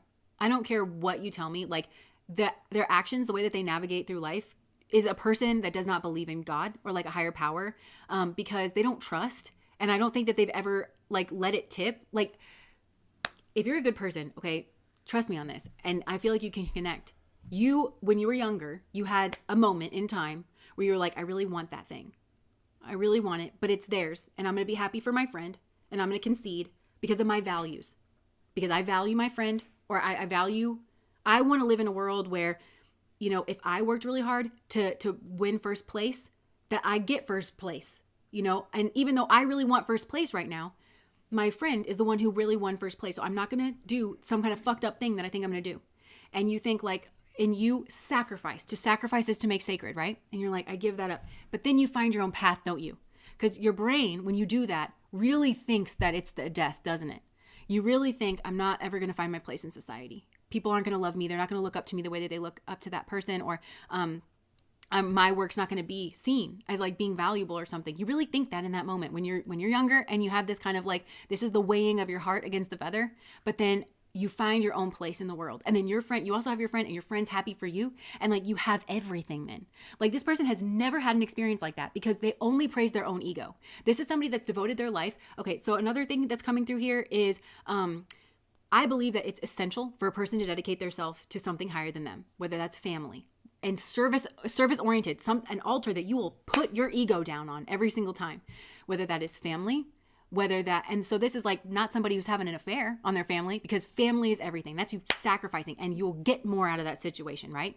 I'm talking the real deal because a lot of people snake around in their own mind. Oh, I would give anything for my family. Meanwhile, they are doing fucked up shit. I come from a family like that, which is why I really don't play with me. Don't play with me on it. So it's that family, you know, God, love. This is a person who dedicates themselves to something less than them. Like not even the fullness of who they are. Like lust, for instance. Your genitals are just one part of you. Your lust energy, which lust can be greed after something. So that's what they follow above all else. And it ruins them.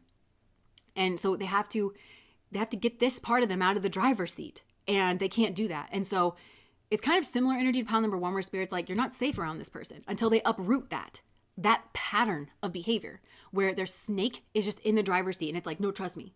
This is the way to victory. This is the way to winning. This is how we navigate. This is how they kind of lie about you in their mind. They're like, no, this must be how you got to be who you are. But it's not. It's not. There's a paradox here. And this person has to chew on your energy because this person actually does love you and respect you and admire you. And it's social. Whatever it is, it's social, emotional. The person that you are. Because we live in a very sick society. So people like this don't always have power or position. And this person might. This person might have more power or a higher position than you in some way.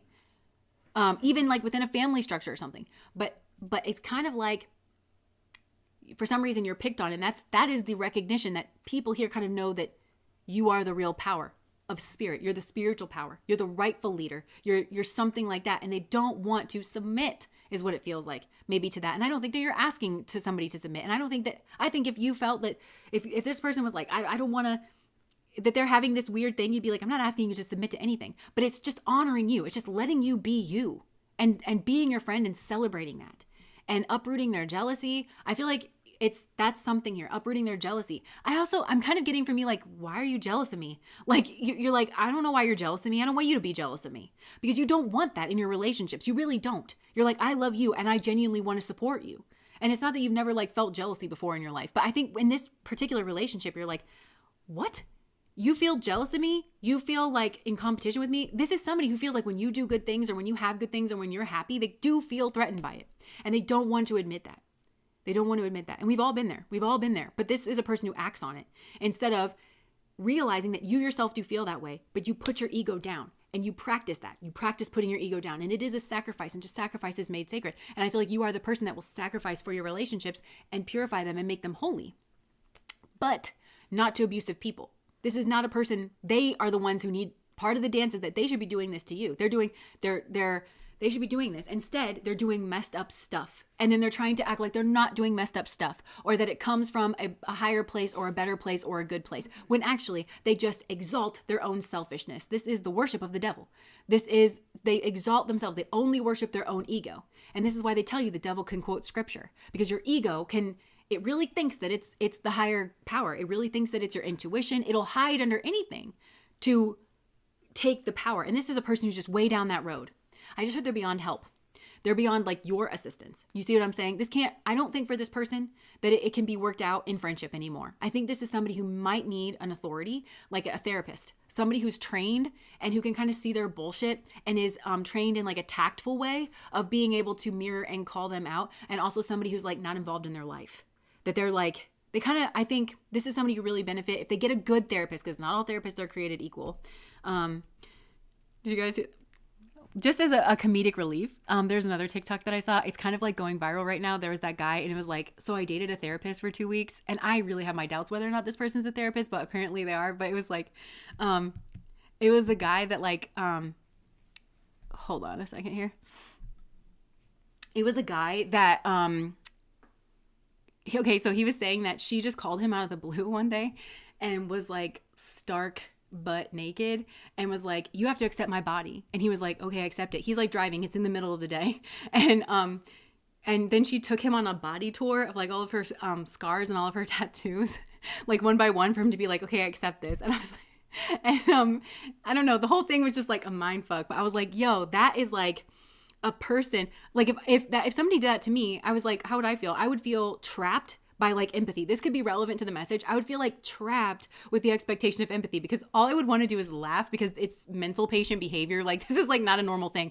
You know, what do you mean that you want him to like accept your body? Like, do you think this is like something that you're just going to bring up in conversation and be like, do you accept my body? Like, and like in this moment, he's got to be like, yes, or what does it feel like when somebody accepts your body? Or like, what is it like? I don't know what she was expecting from him, but in that situation, I would be entirely uncomfortable, but I probably wouldn't be able to put my finger on like to explain to that person, let it like, especially not a person who's like out there gourd, you know, about like what was wrong about it, or like what made me feel uncomfortable. It just feels like you want to say like, this behavior is what I don't accept. You calling me in the middle of the day while I'm driving, stark ass naked, and just deciding that this is what we're doing now. And you're in an incredibly like emotionally like vulnerable situation. So somebody here could weaponize like empathy or like relationships. And it's a power move, or it's like, and somebody who does this then probably projects that that's what the other person's doing. Like, it feels like there's something here like very disingenuous about that, where, I don't know, like, I don't know. It feels like, okay, now you're trapped here and like you have to give me empathy because I feel weak, but they actually don't. It's like a power move. There's something here that's like a power move here. And it's to distract and it's to deflect that something is like they're off their rocker. They got a screw loose up here, but then they're trying to, I don't know, but it gave the impression of like, that's a person who went to therapy and needs therapy and like kind of views a therapist as an authority instead of like an assist kind of person. And like wanted to be that in their relationship. And also she was telling him 2 weeks in, like that she should be his therapist. The whole thing was just like messed up. And this kind of reminds me, I think this was pile number 2 in last week's live stream, where I was like kind of calling this person out, I think. And I was like, don't piss on my leg and tell me that it's raining, because that person was like, oh, I'm helping. And it's like, you don't know what help is. Some people don't have a natural like nurturing instinct, and some people don't have a natural helping instinct, and they have to, because they can't put their ego down. And so I feel like this might have also been a person who was like, oh, I got in between you and this other person in order to help like with the conversation, but they weren't asked to do that. And at some point their genitals were out, and it might have been to go on a weird tour of their body and their scars that you didn't ask for, and also that you don't have a problem with. You know, it's like some weird thing is like playing out here that you're trapped by and expected and held hostage by the expectation that you put up with their bad behavior and that you are empathetic to their bad behavior when you really should be opposing it. And this is also somebody who may conflate those things, you know? I need you to accept my body. And you're like, I accept your body. I don't accept this weird behavior. And if I call out the fact that you're being weird right now, like you're going to say that I'm not accepting your body so that you have something to be upset over. You're framing, somebody here is like kind of setting up a frame. And I think somebody here is being very genuine. And it could be about like somebody could genuinely be in therapy and actually genuinely working through things. And then they've maybe made the mistake of saying to a person who's corrupted in their inner space, you know, that talking about the things that they've learned in therapy that's then been weaponized. Because when somebody has a corrupted heart, they will misuse these kinds of tools. They will misuse the social space, and they will misuse. And then that person is like, these tactics seem to work for other people. Why don't they work for me? But they're so corrupted in their heart space that they don't understand it's not a tactic. They don't understand that when somebody says, no, I'm actually doing the work, that they're actually doing the work, and that somebody could ever be so loving and so selfless that they would actually sacrifice themselves and their own well-being on an altar. And I feel like that's what you did with this person. Either once in a big way, you were willing to kind of put your ego down and they were not willing to meet you there, or this is like some kind of repeated pattern. And they really cannot wrap their mind around someone as beautiful as you on the inside, that you actually took some kind of hit on a personal level, or that you were willing to do that and like forgive them and like move on. They really cannot fathom it. It's breaking their brain. And that's why they like you so much. That's it. It's nothing to do with your mannerisms. You could have, you know, I'm just picturing somebody that's like, you could be so preppy, you know, like in your style. And so this person maybe tries to be you, tries to become that. You're so preppy. You could be full goth and like have the same heart that you have. And that would be what they would still like you like that, or people would still be drawn into. They don't understand that. This person thinks it's all tactics, and that you must have figured out some kind of tactics that they can like just strip all the heart away from and plaster all over themselves in this bullshit propaganda poster in order to rival you, because this is not the arena for war. This is not the arena for competition. I think that's why you feel so betrayed, is because you have tried to have a love conversation because it's appropriate here. And you've used the tactics of Venus, which is diplomacy. But this is a person who just think they're so warlike in their brain and so selfish and so corrupted that in their relationships, they apply war tactics. They can't leave the battlefield behind. They can't fathom. This is the kind of person, all is fair in love and war. Ugh, no, it's not. No, it's not. Because that's a person who has a corrupted value system and a corrupted worldview. And you probably ran smack dab into it. But you were lulled into lulled into like a false sense of vulnerability where you thought we're having a relationship here. When really this person never fully is in a relationship. They don't feel like they can drop the guard because they're so fucked up. And so they project that out onto everyone else. And they think everybody else must be just as selfish. And just as everybody has selfish aspects to themselves. But some people are capable of wrangling those, and they will, for the greater good, for the people that they love, and to build relationships and cooperation in a safe container where there's just things that you don't do. And I feel like this person did some of those things that there are certain things that you just do not do. And I feel like this person did that. And I think it has to do with gossip, or going behind your back, or sleeping with somebody but telling you that they were just communicating with them or helping them. Because if you have the right values, at some point that started. And this is somebody, I don't know, like it just happened, or no, it didn't. Because at some point it started. And if you had the right value system, that's the time that you would have walked away and ended it. And also like informed me of something. Something like that, right? Oh. Yeah. He thinks love is a battlefield. Yeah. So, This person has a lot of, like, I think that's something that you've had to realize is that this person has a lot of problems, more problems than you realized, and it needs to be ironed out, but it's for them to do. And like, honestly, I feel a therapist. This person hurts people that are close to them. So they should not, I don't think they really have true friends. Ooh, there's an energy trying to get in here. In what way is their gossip backfiring? I think that you have in some way clarified yourself, because you're the sun. You're showing up as the sun.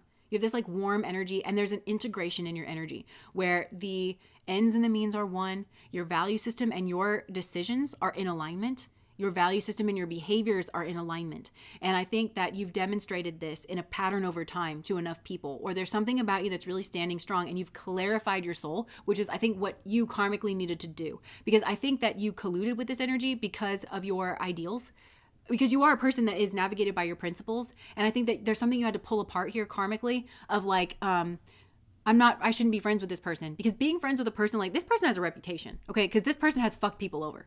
And so if you hang out with that person too closely, which this person uses people like that as a social smokescreen, as like, see, I'm a healthy, normal person. Let the snake into your nest. That's what they do after they fuck somebody over. So after a while, I think there are people that start to look at the people around them, and they start to kind of, without realizing it, garner a reputation with other people. But I think you've moved away, and it has clarified. And then again, this person has been kind of gossiping, but this is a very sneaky person. And they don't want to admit that. They want to say, well, I'm just a nice person and I just made mistakes. They're so calculated, especially with the things that they say. Because there's forethought here of like, well, wait a second, if I say that, it's going to kind of like put together. So this person was careful about the things that they said in order to paint you in a certain light. But that's being seen now. Because you have done something here. You've changed in your karmas. And again, it's like there's a way that you are being in the situation that is shining an incredible light on the truth of what's going on here. And that somebody is being sneaky, and that they just don't want to take accountability, and that they were willing to backstab you and to make you the villain and to turn other people against you, or to try to neutralize the assistance that should have come in for you. That's being seen here. Like, because I don't know, like, say you share a family with this person, and this person's lying to their family members about what they did to you and why you have the attitude that you have towards them, because the family members maybe would have actually stepped in and said, well, whoa, we're family here, or I don't want to assist you in this way. Like, they could have tried to use, and that's all being seen, that they were okay, like, leaving you alone and isolated to where you don't have social support, where you should have had that. You should have had access to, or this person should have left. They did something fucked up and they should have left, so that in addition to the fucked up thing that they did, you didn't also then get cut off from your social supports. This is the kind of person that we're talking about here. Regardless of like how nice it is, this is being seen about this person, the pattern, the things that like has been put together, that they're so selfish, and they sit their stank ass in the middle of some kind of social group where they should, if they had any kind of decency or dignity after what they did, they would not be around. The kinds of friends that you guys share, they wouldn't be talking to them, because you shouldn't also lose your friends and your family because of them. There's no ownership here. And they don't understand that. They feel entitled. They feel entitled, which is part of an abusive mindset. This person has an abusive mindset that they need to get to the root of. They have an abusive mindset. And they abuse people socially. This is a person who abuses people socially, emotionally, and of the heart space, which to me is the worst kind. Get the fuck out. If you asked me if I wanted to be cheated on or if I would rather just get punched in the face, I'm probably picking just getting punched in the face. That's just me personally. And so I think there's something about this person where they're like, oh, it's better because I abuse people in this way. I'm better. No, you're a better piece of work, but you're still abusive. And it's not like, so yeah, I want to take care of you the way that you've always taken care of me. But this person already did something like messed up. I've never loved anyone the way that I love you. I believe that. Like, you are a real one in this person's life, because nobody sane sticks around. Once they start to show themselves, nobody sane is going to stick around. All right. So I think that is probably enough on that. There's a timing thing too, because I originally grabbed this, the Divine Time Oracle deck. Keep going with the flow of life. I feel like that's just message on you. Like, just keep going with the flow of life. But they're thinking about some kind of, I think they're waiting for time. Okay, January could be significant. I think they're waiting for time to pass so that they can get back to your good graces and your good nature. But you have learned the karma that you were meant to learn here, which is there are certain energies that you, no matter how nice and benevolent you are, you don't tangle with them, and you do not have to perform your niceness. You don't. You don't have to perform your good nature. You don't have to perform your niceness because it's real. There are certain energies in life that you should oppose. This person is like, they need socially held accountable by like a lot of people. This is a person who does fuck shit to a lot of people. And they run to other social relationships to try and hide, to try to outrun their karmas. And so you can't collude with the energy. So don't collude with this person. Karma needs to catch up so that people are treated fairly and justice is served. And also that this person stops doing that because this behavior just keeps going on. They are hurting people. This is a person who's hurting people. Don't play a part in their dance. Oppose evil. Like that's what this is. Oppose evil in a person. No, I just keep coming back with this person. There are certain things that you just don't do. I don't care. Like this person's trying to make an excuse of like why they were helping or why I feel like there's something this person did. I keep coming back. There are certain things that you just under no circumstances do. And this person has done that. And they've ran themselves like right into a wall. And I feel the group they know that. And the other thing, I'm starting to get pissed. The other thing, they've levied at you their karmas. Because the way that their karmas were kind of blocking this person in, it's gossip. It's word getting around. What word getting around, Jess? The truth getting around about this person. They're trying to outrun their truth. And the only way they can outrun their truth is with lies and lying by omission. And that's what they've done about you. And there's something about you, I think, where it's like your reputation precedes you. People have a sense of you being dignified. It's a red flag. It's a tip off of, wait a second. Because I think they've done this to other people that maybe they still shouldn't have done it. Like, but they're maybe, they're regular people. They, and so are you. But like, I think that there's something about like your virtuous nature where it's like, or your reputation precedes you. There's a dignity that's coming off of your energy that you're kind of known for, whether you know that or not. Because I'm kind of getting you being surprised by all this. Like, you're surprised about the jealousy. You're surprised that you're seen in the way that you are. You're surprised this person has the feelings that they are because they lie in your face, like emotionally. They emotionally like lie in their face. But so this person weaponized their natural karma, which is energy. But this is people warning each other about like, it's kind of giving like, remember Mr. Weinstein and like how women would warn each other. That's a predator over there. This is a predator. If people are healthy and sane, they will be warning other people about what goes on around this person. And that was kind of starting to happen. So this person tried to throw a spanner in the works. They tried to flip the energy. And so they have to further victimize their victims this is like the kind of person who, like does some horrible crime and then in court further victimizes remember like Jodi Arias? Remember what she was saying about that guy who seemed like he had problems, but also that he was like a good person. Like a lot of people liked him. He was an upstanding member of the community. He was struggling with his lust in terms of like living out his principles. But then she got up on the stand and then she called him, a PDF, somebody that like, that's what she called him. So she further victimized her victim, like desecrating his reputation. That's what this person does in order to get away with it. It is extremely violent. I don't think that this person has an image of themselves as being violent. It's extreme violence. It's social violence though. It's violence in a realm that it shouldn't be. There should be no violence in a social emotional realm. But this is the person who brings it in and it's very evil. But this person likes to hide, oh, I'm social or I'm emotional. Oh, I'm the one that's around in the group. You're around in the group because you run off somebody that you victimized. And this group will hate you for it. When they realize what you've done, this group is going to absolutely find that disgusting and they don't want to be a part of it. And they want that person to know that they can lean on a group because they didn't do anything wrong and that you should have been always held accountable for this person. That's what should go on here. And this person is digging themselves a hole, trying to outrun their karma. It's going to get worse and worse and worse because God is so mad that that God is trying to get somebody here, like safety net, like, and help in the place that they were planted, like around their friends and family. And if they can't find it there, and if God has to transplant this person, you should move your stank ass. You should move your decrepit ass with no values and no morals. Get out. You don't deserve to be pampered or treated kindly. But they try to manufacture a kind treatment from other people through their manipulation. Because they know if the truth of who they are is out there, that they would not be treated kindly. And they don't want that, even though it's fair. So, this is the kind of person. I feel like this is their karma too. It's like, this is the kind of person, I despise this kind of person. Maybe that makes me a bad person. Maybe there's something that I got to work through. I despise this person. I hate this kind of energy. Hate. I don't want it anywhere around me or any vulnerable people that might be around me either. Get it. It has to go. It absolutely has to go. But I feel like that's the righteous stance. And I feel like you are not the person who usually does that. I think you're the person that's like, well, let's try to figure it out. Like, let's be very Libra. There are certain energies that you have to be like, go. And I feel like that's what's gone on here, is you've actually done that. And so it's changing like the karmas here, where people that respect you are kind of going, if that person says that something fucked up is going on here, there has to be, hold on. Because it's not like them to do that.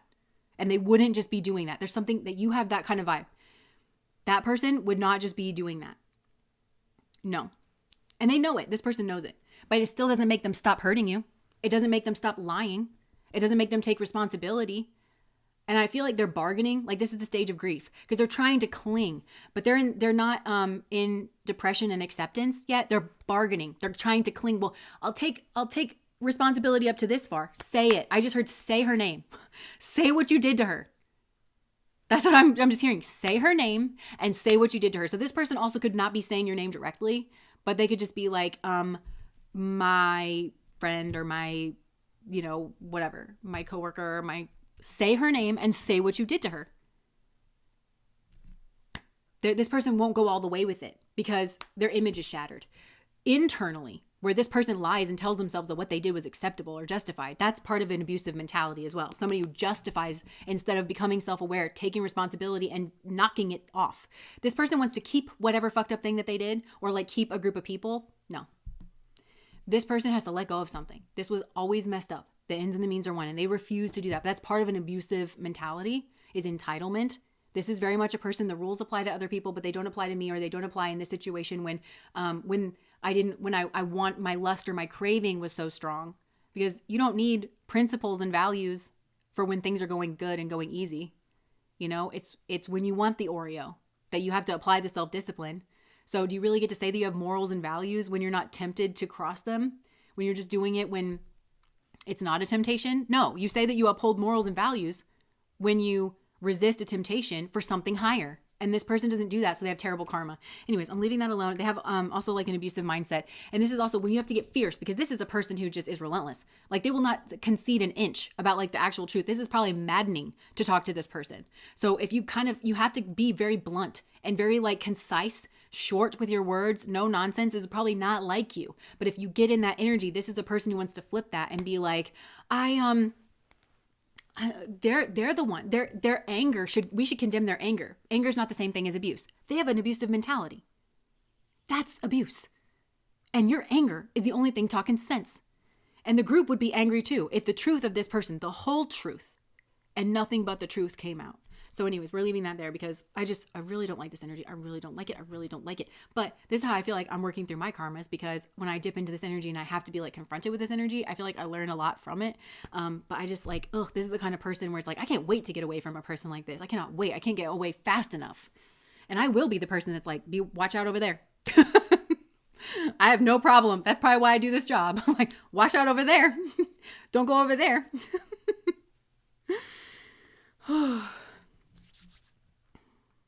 Okay. It sounds like that's resonating. I'm sorry, because this is a tough one to be up against, but only the virtuous would have to like confront this energy in this way. It's a test of your virtuous nature, because it's the difference of being good and being nice, which we always talk about. It's the difference of being virtuous and being good. And you are allowed to stand up for yourself, and it's kind of the flip of pile number one. When do you submit? Don't submit to this. Because again, I think that you have a value of being cooperative, but it's like that only works when you are dealing with another cooperative person that is pro-social and is willing to put their ego down. This person is not. They're an abuser. So conceding to this just gets you taken advantage of. And the people that you should be protecting, or like if I'm saying if you have kids, now it puts them in a negative situation. So you have to learn how to stand up. The righteous do. The righteous are lions in the Bible. They're lions. Jesus was not a pushover. Anyways. Ooh, that energy just gets me so fired up. BT, thank you so much for the super chat. Advice to the folks who need support after this. Get this book. Why Does He Do That? By Lundy Bancroft. And I think that I can get a link for you, an Amazon link, and I make like 4 cents. Literally, actually, it's like cents if you get it from the link that I do. But you don't have to if you just want to look it up. Why Does He Do That? And also, okay, so the resiliencies, the 8 resiliencies. Thank you for asking this question. I feel like it really needed to come through. There's something about the 8 resiliencies. So it's like optimism, social support, I feel like is a big one. Like, so that's kind of part of what we're doing here, but like having friends, having family, but also like doing fun things. You know, like don't isolate yourself away, because this probably made you afraid of people, to be honest. I think that and on a spiritual level, this is a spiritual attack coming through this person. And I think that it was meant to kind of, you're such a beautiful social person and you hold that center of gravity, and spirit, like some evil entity didn't want you doing that. So made you isolated and made you scared to be close to somebody, to have a friendship. Because there's a connected energy here that this person just lacks any moral fortitude. They don't have principles that they stand on. And that's also why they're going to end up unhappy and unfulfilled, because this is a person who doesn't understand where fulfillment comes from. They think it comes from chasing their cravings. So Buddhism, if this energy happens to be flipped for you and you're still here, that's good. Buddhism, because craving is the root of suffering. So this person follows their cravings because they think that it's leading to fulfillment. It's really the road to hell. And so stop doing that. Overcome your cravings. How do you overcome your cravings? Have a virtue, sprout a principle, and then do the hard thing. When you're confronted with, am I going to give in to my lower desires, the devil energy, what I think is going to bring me happiness in the moment, or am I going to live according to my principles or virtues? Do it once, do it twice, do it 3 times. See how you feel different. See how you start to respect yourself. See how you carry your energy differently. See how there's a secret. The secret of life is there ain't no secret and you don't get your money back. So the other thing here is like, some of you might have to, like, if you're the one who perpetrated this, you're not going to get any money back, and you're certainly not the one who is deserving of, like, you're not going to get anything out of this. You're the one who needs to give here. I feel like there could be this weird thing where it's like you think you're owed something, but you're not. You need to give. You need to give. You need to have a focus here on like, what do you bring to the table? What do you give? And it's not just a superficial pleasantness in the moment until the very moment that you have a craving. Nobody wants to be around a person like that. That's called a snake in the grass. Anyways, so the 8 resiliencies, finding your resiliencies: optimism, social support, spirituality, humor, learning to laugh about it. I can't think of the other ones, but yeah, there's other ones, but look into like, just type in psychology today and resiliencies, and then see which ones you connect with, and then like actually do those things. But there's definitely a social aspect, because I feel like you are genuinely a beautiful energy for people socially. Like you bring a lot of joy and healing and gravity, and it does work for the high positive vibrations of things. And having a run-in with a person like this is a spiritual attack on that. Like that's what they're wanting to shut down. But also just learning about this kind of mindset so that you feel more confident in building your relationships, and you're just more discerning about that's going to give you the confidence to be more social again and to not feel like you have to isolate yourself. Sound shop. Yeah, I know there's an attack energy here. Remember I was saying like the choppy thing? This is a person who tries to make it seem like they're projecting. They try to make it seem like you are doing what they're doing. Because the light was flickering, the film went black. And also like refresh your page. See if you can't refresh it. Or like click out and then click back on. That energy is angry AF about being called out. It definitely is. And you know what? I feel like we get better and better about doing it because we're growing like strong and strong and strong. Okay, so before we get into pile 3, I had this dream. And actually tomorrow, I'm pretty sure that's the topic. In your dreams, what has been affecting your subconscious mind or your unconscious mind? That's the live stream that we're doing tomorrow on Patreon, which is like just serendipitous. But I had this dream the other day where it was this like, something was like watching me. I could just sense it. I couldn't see what it was, but it was like from like up and away. But there was like this like weird trap for me to think that it was like, it was meant to scare me. It was like this glowy circle on the ground. And there was this thing in a sheet with like a weird mask on. And at first it was scary. But, and then there was like this tiny little cheetah looking thing. It was a baby and it started to run at me, and it would have scared me in the past. But then all of a sudden a little black dog, it wasn't little. It was, oh my gosh, I'm just getting so much goosebumps. And I just felt like a loving energy. But it was a black, like Labradoodle kind of thing. Because it was a cute dog, like not ferocious looking. But it was a black dog. And that's a symbol of vacate. Like magic, like just appeared right next to me. And the thing stopped coming at me. But it felt like it would have felt much bigger in the past. And I think I was meant to see that I was big, like in regards of that. And that just feels kind of like relevant here. Because I feel like us as a group, right? Like this energy, this negative energy, it just doesn't like to come out. And so it's sabotaging. It's trying to sabotage. Like this light flickered, that got a black screen, and like the words are getting choppy. And remember, like that was the theme of pile 2, is like this person's words are choppy. So they're trying to make you think that you are them. That energy is trying to make you think that you're the problem. Or in other people's minds, through that choppiness, they're trying to say, like, point out your behavior, like, oh, the live stream's choppy. That's where the choppy communication is. When really, it's like, not. I'm speaking fine. Like, you know? So that's it. It's like trying to like attack or infiltrate. But as you connect with the truth, and as you connect with yourself, and you just integrate, and you know who you are as somebody who's well-intentioned and somebody who lives by their principles and their virtues, it's just not, it's like not coming through. Looking forward to that dream reading. Me too. Curious about what's going to come out. Okay. So I'm going to throw this back up here. We're moving on to pile number 3, which is the hunter. I don't know why I said it like that. If that means anything to you. Oh, maybe that had to do with the dream, because maybe that was like trying to hunt me. I don't know.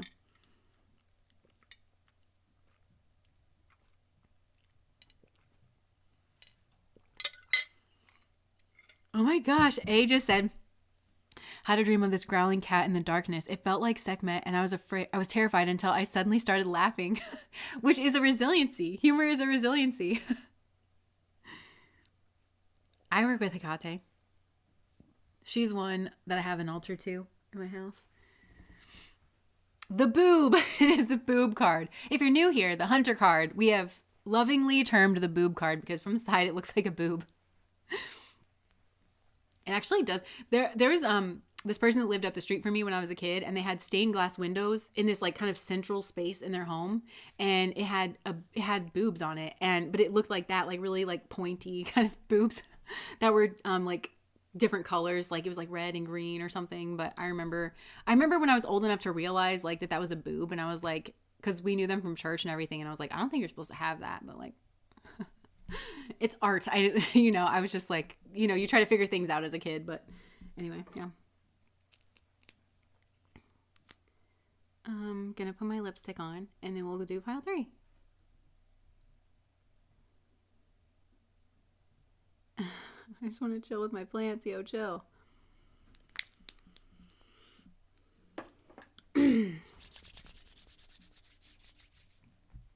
All right. Pile number 3, which is the hunter.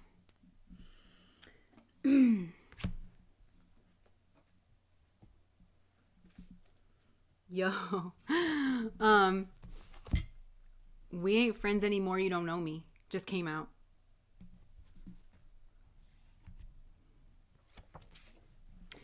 I've been through a lot. I don't know how to express it to people. Don't think that I can. Okay, I don't know if this is somebody that would like to be left alone. Because for some, I think this might be the invert energy to pile number 2. This like hunter energy of like someone who's in like that dark, shadowy kind of energy that's like trying to get through like towards the light. Because remember I kept describing that person in pile number 2 as a light. But this person is just saying, yeah, we ain't friends anymore. You don't know me. I've been through a lot. Don't know how to express it to people. Don't think that I can. This person, I think, is used to being mistreated, is what I just heard. Look, it's an inverse energy. Best friend just came out. I got issues of my own. I don't have time for all this drama. This person has other things going on. I'm afraid and self-protecting. Oh, man. Harassment and not honoring boundaries. If money's where you'll find happiness, you'll always be poor. I feel like this person feels that their boundaries need to be honored here. That's the love message, is like, actually, okay. I think this person has a love going on around them that they're trying to protect. That could be with a child. That could be with another person. They have a love that they are honoring. That love like thrives with like certain boundaries in place. And I feel like this person has boundaries in place, like around that. This doesn't feel like love. It feels like harassment because you're not honoring my boundaries. I'm so sorry if this is harsh. I feel like for a lot of you, this is your energy, though. This is somebody that's like maybe not leaving you alone. They're harassing you and they're calling it love. That's another thing from this book. Why does he do that? Like abusers, they mistake abuse for love because of their mindset, which I just don't want to get too deep into that book because we might like talk about it later or just like even read it like chapter by chapter maybe. as a part of like the bunny butt, maybe. That's what I was kind of thinking. But we don't have to if that sounds boring. But that's neither here nor there. But if money is where you find happiness, you'll always be poor.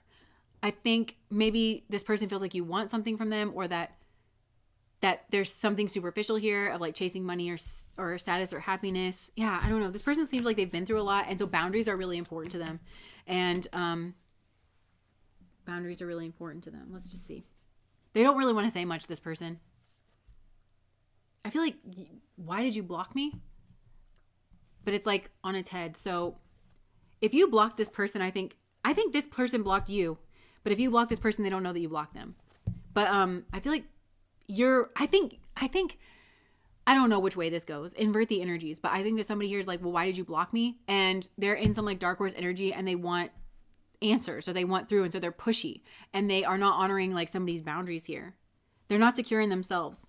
But this other person is like secure in themselves or something. Because I feel like this is the kind of thing where if you were secure in yourself, you wouldn't need an answer to this. Like it just didn't work out, or like maybe there was a misunderstanding or something. But like somebody here's like insecure. They're not secure in their own boundaries. And so physically in the 3D, I feel like they this person has secure boundaries. Like this is a person who's like had to secure their own boundaries here. Yeah, I'm compartmentalizing parts of my life. Because they're not trying to like compete. I think they feel somebody here is like a competitive energy. I don't like how I feel when I'm around you lately. So I feel like this person put up a boundary because they don't like it's as simple as I don't like the way that I feel when I'm around you. I've been through a lot. Don't know how to express it to people. Don't think that I can. It feels like maybe they could have gone through something in this situation. If somebody's in dark horse energy, again, I'm so sorry if this is like a harsh message and it's not what you wanted to hear. But the message that spirit wants to bring through is that this is about you feeling secure in yourself. If you felt secure in yourself and somebody like moves away from you, then it doesn't become this big drama. It doesn't become a competition. It doesn't become this aggressive, like people are allowed to do that. And it doesn't have to mean that there's anything wrong with you. There might well be if you're behaving like this. And maybe this is what spirit, with the light here, spirit is illuminating, this is wrong with you. Like this is not a normal way to behave. Kind of like the therapist thing that I was telling you, the TikTok, like this is, and she's like, you have to accept my body. Like, you know, it could be something like in her mind where he was just kind of like, okay, they'd only been seeing each other for 2 weeks. That wound couldn't have possibly come from him, but it's a wound that she had that she was then like pushing. It's like a pushy kind of a thing on him of like, you must accept my body. And guess what? We're going on a tour of my body now, all my scars. Guess what? This is the weirdest, most abrasive way for you to learn that I am accident prone. You know, like it feels like that, where it's like, look at your own behavior in this situation, you know? I'm sorry. Heading up. This person wants to like head up, but I feel like if you want to meet this person, you got to go up. It's not going through like a door here on the horizontal. You got to elevate. You got to elevate. And spirit is in charge of this, which I feel like has been a theme. Spirit's like, I'm in control of this, because somebody here will feel no more pain because they did the karmic thing that they were asked to do. Yeah, this person just feels like they don't really want to talk. Don't try to run into this person. Okay, I feel like I'm just I'm intercepting this group here. Do not do these things. It's lying to you. Your brain is lying to you. Okay, I'm trying to run into you somewhere I know you'll be. Is this you? Are you trying to run into this person? Stop it. Stop doing this. Okay, because I feel like you're trying to force something here. And you're trying to bump into this person. You're trying to force the conversation. You're trying to force their boundaries down. You might even be trying to leverage like social dynamics where it's like something here. It's like, it'll be awkward for you if you tell me that you don't want to have this conversation because there's 10 people around. And you're going to put this person where spirit in that situation would say, embarrass yourself in front of 10 people. If this person wants to do this in front of 10 people, just say no. But refuse to have the conversation. Just keep saying no. Stop hurting me. Stop betraying my boundaries. You are a rash that will not go away. But don't engage the conversation. This is so aggressive and it is so abusive. And that's the thing. I don't know what you think the purpose of this connection is, that you have to be with this person. But right now, the purpose of this connection is for spirit to illuminate this energy in you, this dark horse energy. It's not right. Whatever it is, it's not right. There's a stubbornness to it. I just want relief from my stress. So you're feeling stressed out about this person. I feel like we're just kind of shifting the focus to you because this person wants to be left alone. And I'm modeling that positive behavior. This, by the way, came out in another reading. But see how I'm modeling this positive behavior where I'm seeing a boundary here? This came out in another reading. Oh my gosh. This is a weird reading that I almost didn't understand and I almost didn't put out, but it is in the queue. It's in the queue to come out. It was also very hard on me in my throat. But yeah, I feel like I'm modeling that good behavior. See this person? See how they don't want to be bothered? So now see how my attention's on you. You just want relief from your stress. And you don't have any coping skills. That's what this tells me. You don't have internal coping skills whereby you know when you're elevated from baseline and you know how internally to bring yourself back down to baseline. That's the focus. That's what's supposed to be focused on. So you just want relief from your stress. You have stress because this person has shut you out. And it feels also like I'm just getting this like high pitched buzzing sound like all around me, where I think you have a lot more context clues than you realize with this person, where you could figure this out. Actually, this is a lie. Your mind's lying to you. This is all a big smokescreen of I just want answers, or I just want relief from my stress. You have all the answers that you need from this person. There's tons of context clues around. You could actually pretty easily figure out why this person doesn't want around. You're choosing not to do that because you're trying to force something and you want to justify this kind of behavior. And it's just not true. It's not real. Like this action, it's not justifiable. And you drowning out the context clues or something in your own mind to convince yourself of a lie, which I don't know, you're just putting yourself in a bad situation. You're not dealing in reality. You're creating a delusion. That's what it is. Your mind is creating a delusion to try and protect your image of your self-image internally and externally. But when you do that and you think you're navigating like a certain landscape, but the real landscape is where you're actually stepping. Does that make sense? So like you think like that it's one way, but really there's a hole over here and a hole over there. You're going to fall into the hole because it's not reality that you're navigating. But it's mentally more comfortable for you. The Lightheart Alchemist, thank you so much for the super chat. Would you believe this is tying into this week's video again? LOL. Oh my gosh, crazy. We're on the same wavelength. But yeah, so you just want relief from your stress here. But the relief that you seek is internal. And that's the paradox. That's the key. That's the catch. That's what this is saying. Because this person also has, they have something that they're protecting and it feels like a love. I just heard, I got a love for me. Darling, just dive right in.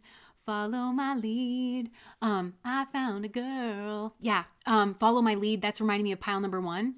Like there's something here. And I feel like maybe this person is trying to lead in that relationship, but it's like with the boundaries, or they have somebody here. Yeah. They're protecting a love. I found a love. I just heard it again. Like, I found something. Like this person found something that they're protecting, and they're protecting the sweetness, and they're protecting their space, and they have had to learn how to assert themselves. And part of that is like against you, but you are like the weight that this person's lifting over and over again. And this person's like a beast, actually. Like this person's really strong for having to set up some kind of boundary here. That's their lesson. Because you're like, no, we have to connect. No, you don't. Until you learn your lesson, this person's just getting practice because they already learned their lesson that they need to adjust their boundaries or something. They're just getting practice in. It's just reps for them. They're getting experience in about like dealing with somebody who dishonors them and harasses them and calls it love, who abuses them and calls it love. And you're not at all. Your behavior is not helping you at all. It's not changing the frame for this person at all. And I feel like some of you just need to know that because the delusion in your mind says that that's what's happening, and it's not. And so Spirit is saying you want relief from your stress. The way to do that is to go internal and to have coping skills, to develop resiliencies, to understand what is your baseline emotionally, when are you not on your baseline, and how do you bring your stress level back down? And there's a lot of modalities that you might want to try. I found a love for me. You've got to find the love for yourself to actually, and some of you don't love yourself very much because like they're saying like you should take time. You should take a pause to sit down and actually try to figure this out with yourself. This is about building a relationship with yourself as though you're your own best friend. You don't need anything from this person. It's a lie that you do. You're just, it's disguising. You're the only one that believes that lie is what I'm getting. It's forceful. This is an aggressive, forceful action. It is not loving. It is harassment. You are not honoring someone's boundaries and their own sovereignty and their right to decide who is around them, who is in their life, and who is not. And so a true love or a true relationship could never even form between the two of you because two people in a relationship together have a basic respect for one another. And this kind of goes back to pile number 1, what I was saying about submission and subjugation.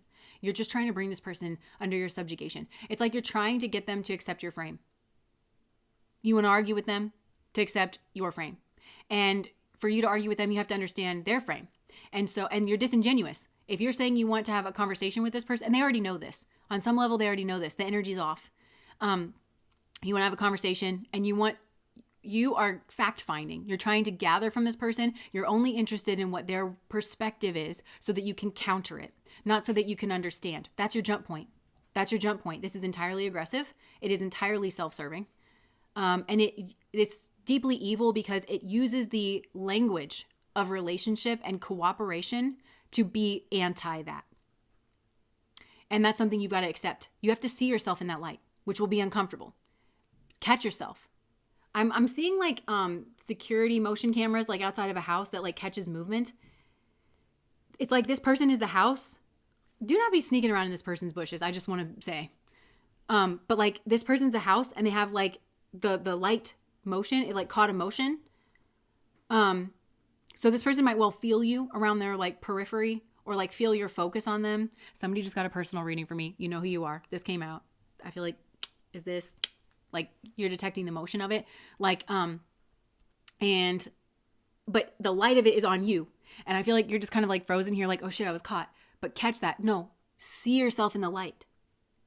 Like you got caught in the light. What energy are you in? Because it's this like dark horse energy. It's like you're dressed all in black and you got one of the masks on and you're like, it's like, look at yourself right now. Look at yourself right now. You know?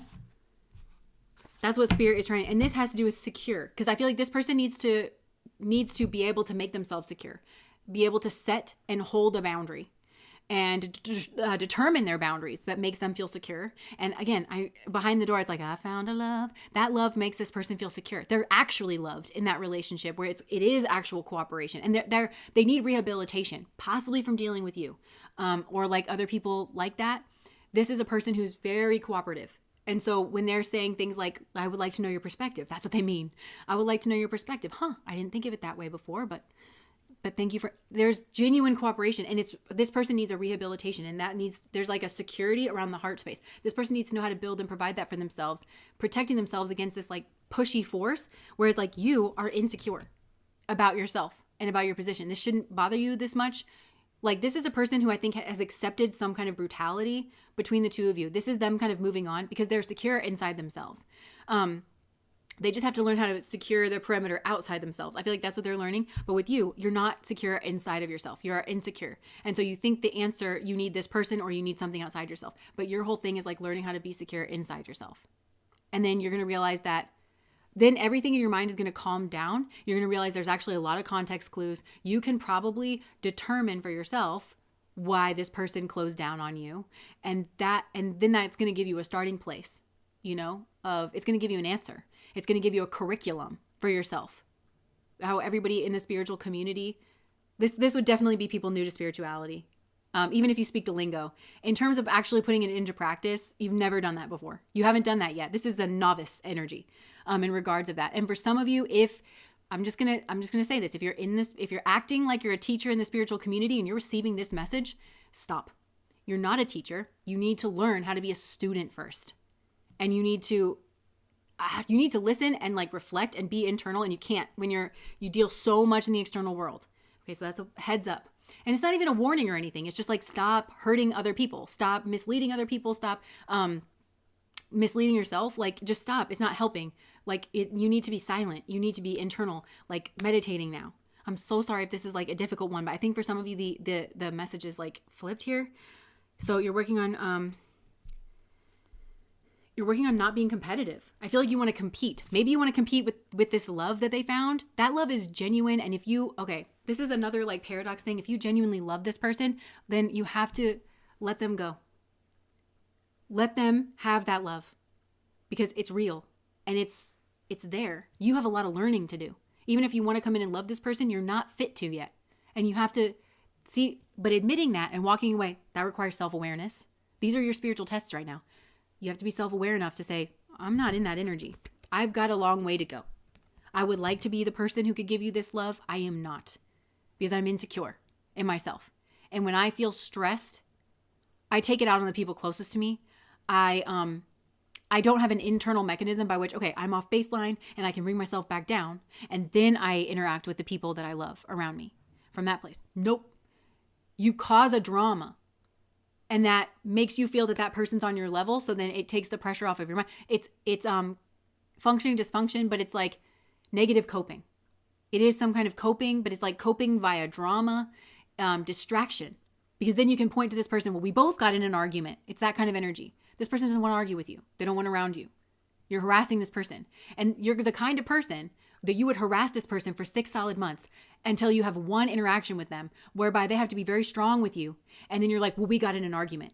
You stalked them for like 6 months. This is not at all equal. But there's certain things that you can keep hidden from other people, and that's all you want. Be honest. Like, that's all you want is your out. You just want an out. You just want an escape button to get the pressure off, to not have to look at it, to not have to deal with it. So you have an invitation here to get on the spiritual path, the real spiritual path, where you don't just drape yourself in beads while you're trying to stalk outside somebody's house, but the real spiritual path where you really do the shit here. That's what's on offer here, and it's better. Okay? Whatever you think is behind the door, you may well get that. But you're going to become the person worthy of it. And I'm hearing myself in another reading. You got to go around. Okay? You got to go around. And going around is the spiritual path. You can't get in from this side. You've got to go around. There's a different access point that you could never find in a million years. But spirit, there's a paradox here. And I just keep going back to there's been a promise made.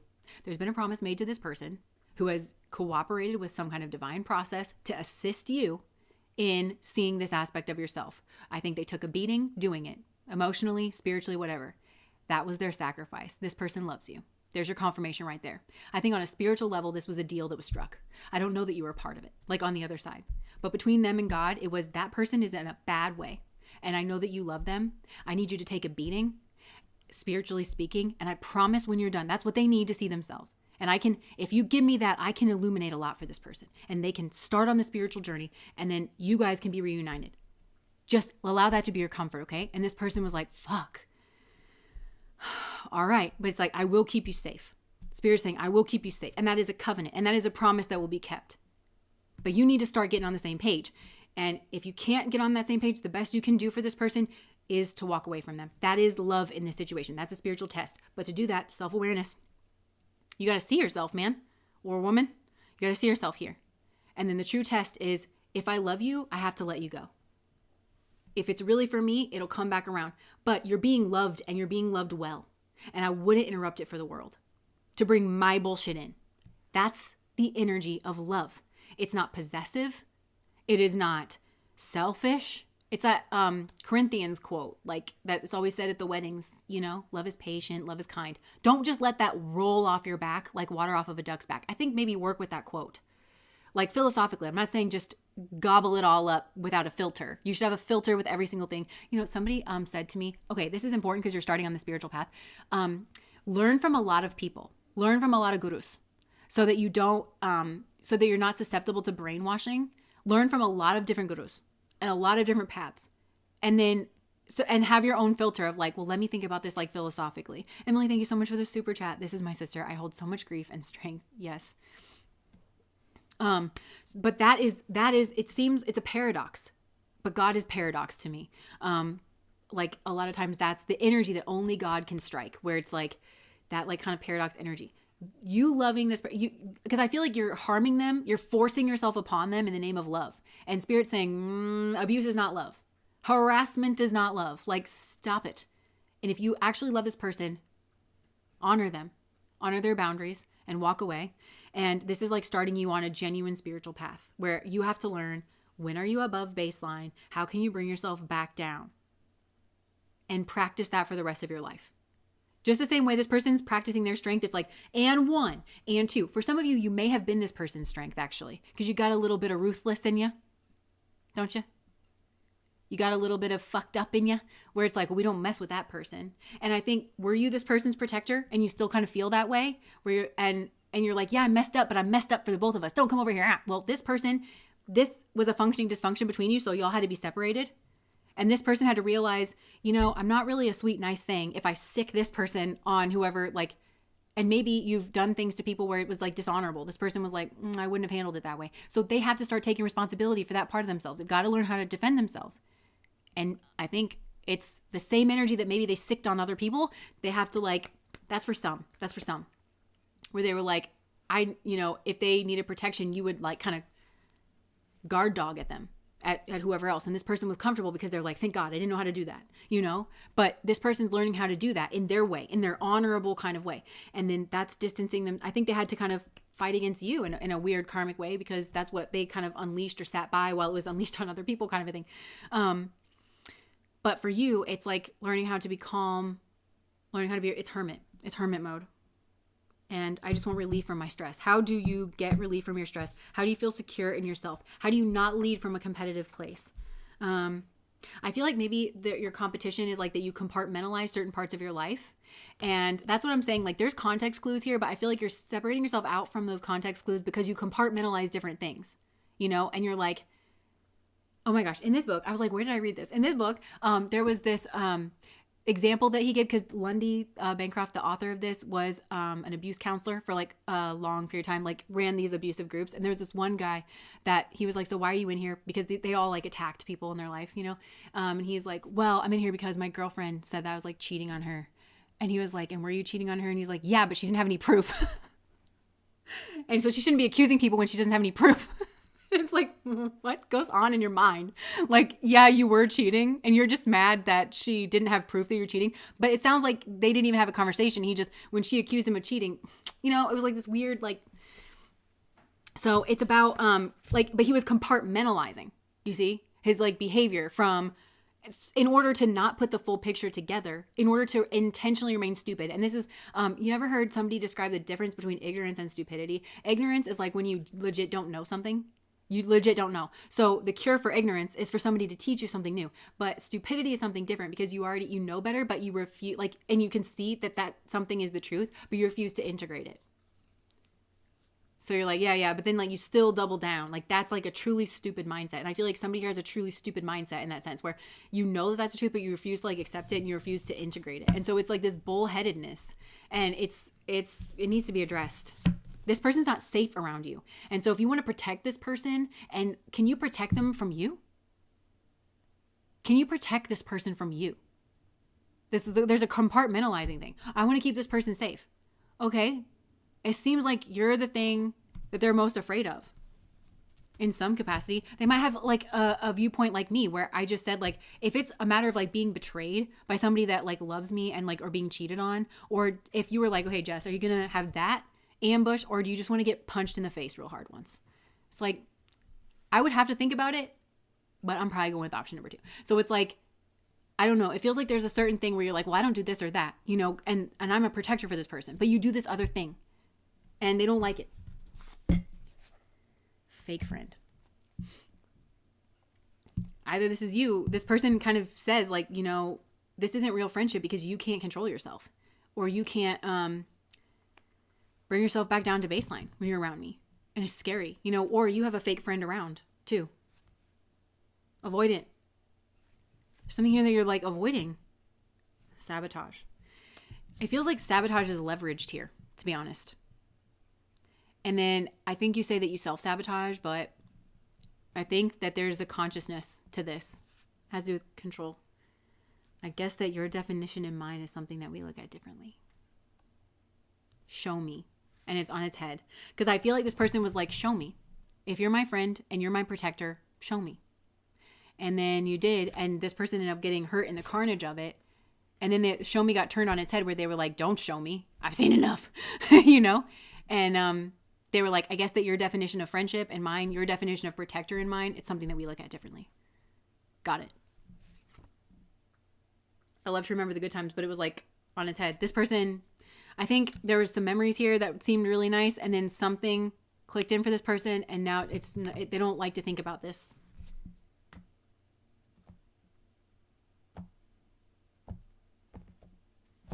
Yeah.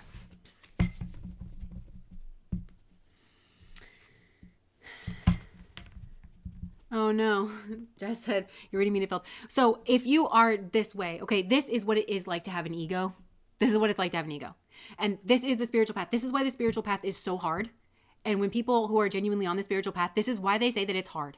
Is because to them, they're not surrounded in crystals and beads as like a aesthetic, you know, they're talking about having to put down their own ego and having to really recognize the actual brass tacks of their own actions. So try not to be hard on yourself here, but this is the kind of thing where it's like, again, you have to look at yourself in the light and then deal with this. This is the actual thing that needs dealt with. And so you've run into some kind of like, it's like metal on metal here. You're not going to get around this because this person sees something about you that you don't see. And they're right about it. And spirit is on it. And they're saying, yeah. And so you're not getting past it because it's true and it needs to be like looked at. But the purpose is not to like hate on yourself. Remember I said like be your own best friend? Where you're like, okay, I was a little confused there and my intentions were good, but my intentions were also selfish, which is why I engage in these like kind of mental gymnastics and I kind of compartmentalize certain aspects of my behavior instead of looking at myself and my behavior and my actions like as a whole. I benefit when I do that. I benefit because I get to present a certain image of myself. And also I don't have to confront things, my shadow, the things about me that I don't like. And it feels like what this group, like their shadow is that there's a competition element here. And there's a mistaking love for abuse. And there is not honoring somebody's boundaries here. And controlling the definitions of words is the other thing. Of I want to protect you. And this person's saying like, ow, ow, ow. I guess that your definition of that, of certain things and mine is something that we look at differently. Because this does not satisfy my definition of friend. This does not satisfy my definition of lover. This does not satisfy my definition of protector. Nope. This is actually a hidden enemy. It's snake in the grass because it'll go along fine. And then all of a sudden it rears its ugly head. And I don't want that anymore. It's ambushing. It is exhausting. It's draining. And this is a person who's like, look, I got to take responsibility for my life and for my baseline. Because this person feels internally pretty strong. And I feel like there could have been mistaken kindness for weakness here because internally this person's got their shit together. But it feels like externally, this is not a person who likes to ruffle feathers or like, so they've had to learn how to beef up externally. Whereas I think it's the opposite for you, where you might have your shit together more externally, or like you've got your boundaries unlocked where people don't really trifle with you because they know better. I just heard because they know better. But internally, I think that you feel a little bit more like not together.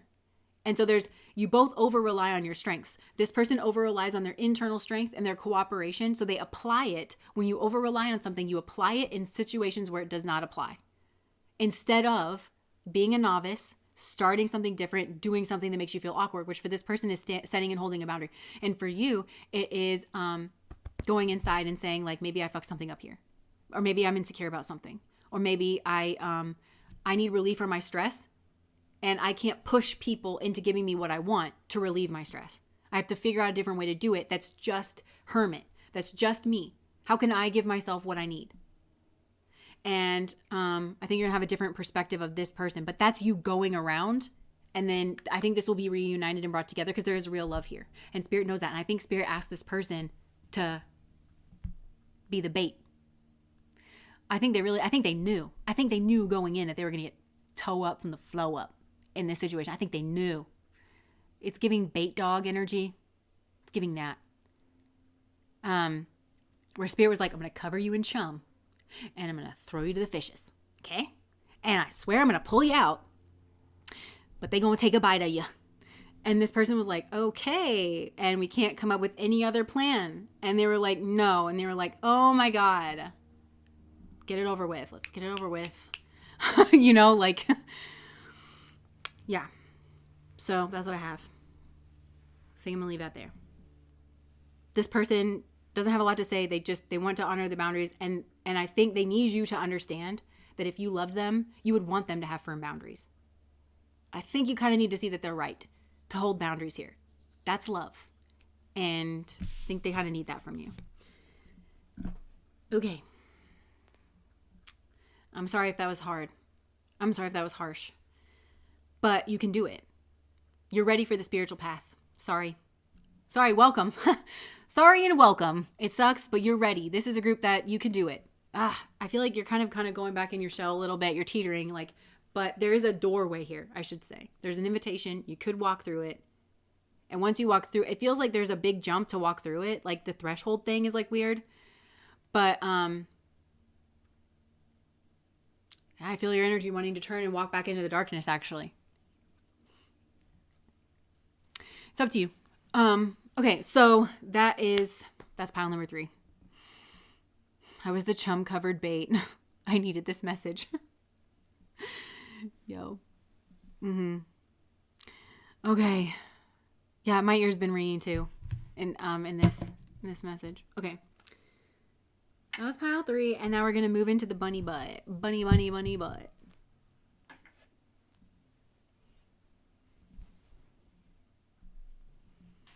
Bunny butt, bunny butt, bunny butt, bunny butt, bunny butt.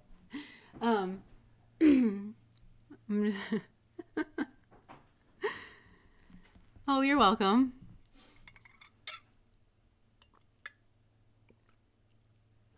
I love this group of people. The chat is always so interesting, like philosophical and supportive and helpful and clarifying. Tapped it. Okay. Just douse myself in some rose water. Okay, so I think where I want to start with the general messages actually is like just to tell you a little bit about this book, and then you guys can tell me whether or not we should like read it, because I was thinking that maybe we could go chapter by chapter, although that gets kind of like weird here. As a part of like the general messages and something that we can like all learn about. So this book's like, why does he do that? Inside the minds of angry and controlling men. So I think I just want to give you a summation of what I've learned so far, and I'm not very far into this book, you can see. But it's already like been really impactful for me, and like expect a lot of what I'm learning to be like infused in the messages. Spirit does this to me sometimes, and this is definitely something that I was like drawn towards. And I feel like there's this one spell, and I think I gave it to you guys too. It's the truth I seek comes gently at me in ways that I can process aptly. And I feel like that kind of floated this in. So I don't know if that's like for me or for you or for all of us. I'm a psychology buff. I love just learning about psychology and like the way that people work. But so what I'm learning from this book is that a lot of times, so we are used to categorizing abuse based on like the messed up thing that somebody did wrong. So like, okay, that's physical abuse, that's emotional abuse, that's financial abuse, like, and on and on and on. But Lundy Bancroft, like what he has learned through his research and his time in the field is that abuse is a mindset. It's not to do with somebody like is a financial abuser or whatever. It's like abuse is a mindset. It's a mental thing. And that kind of flips the way that we think about abuse on its head, because most of us have been taught and told a lot of times by the people that abuse us as an excuse for their behavior, that abuse is rooted in emotionality and some kind of emotional wounding and emotional scars, and that it's rooted in some kind of volatility. So it's the excuse of like, oh, I just love you so much, that's why I did that to you. Or I just I get so mad, and then it like bubbles over to the surface, and that's when I like explode. I just explode, and I need to learn how to self-regulate and stuff. And he's saying that is actually not true at all about abuse. And that was what surprised him, because this is a person who worked for like 35 years or something in this field. Definitely expert energy coming from Mr. Lundy Bancroft here.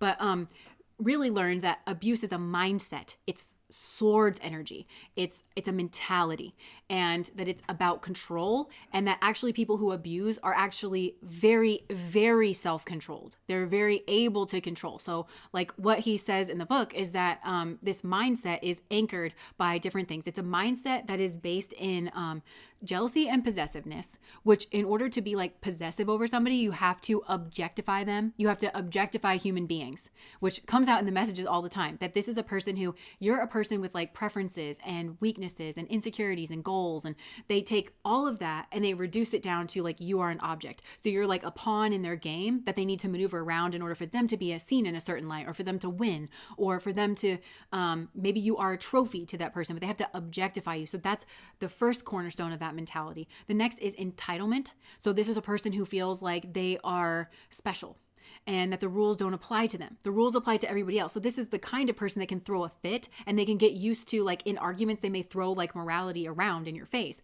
But this is a person who does not abide by those same rules, like kind of society. And the interesting thing that he said about that too is that, interestingly enough, even though abusers do terrible things, what they don't want you to know is that they tend not to break their own moral compass and their own moral code of conduct, which means if they're doing it, that they actually think that it's okay for them to do it. They actually do think that it's okay, and that's something that they don't want people to realize, because then they would rather just say like, well, I was out of control, and like kind of give. So he says abuse at its core is people who abuse, they have a warped worldview. They have warped values. Like they don't value the right things, and they don't value things that other people around them value. And they have a very warped sense of right and wrong, because they are kind of narcissistic in the sense of like that kind of entitlement energy. But he does say that he doesn't like this new trend of calling abusers narcissists, because he says most abusers are not actually mentally ill, even though they like to hide behind that, some of them acting like they have some kind of emotional regulation issue or something, because it takes the pressure off the fact that they're actually just very calculated and making certain decisions. They don't want that to be seen. But narcissists, the root of narcissist is an emotional wound, and that studies have shown that people who suffer like emotional wounds in childhood, that's not the determining factor of whether or not they become an abuser.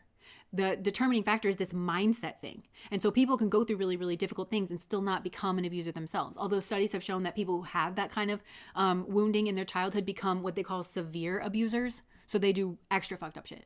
Like it just like kind of compounds it. But anyways, that's entitlement. The last like cornerstone is, well, there's other cornerstones, but the last one that I'm going to mention here is like the justification.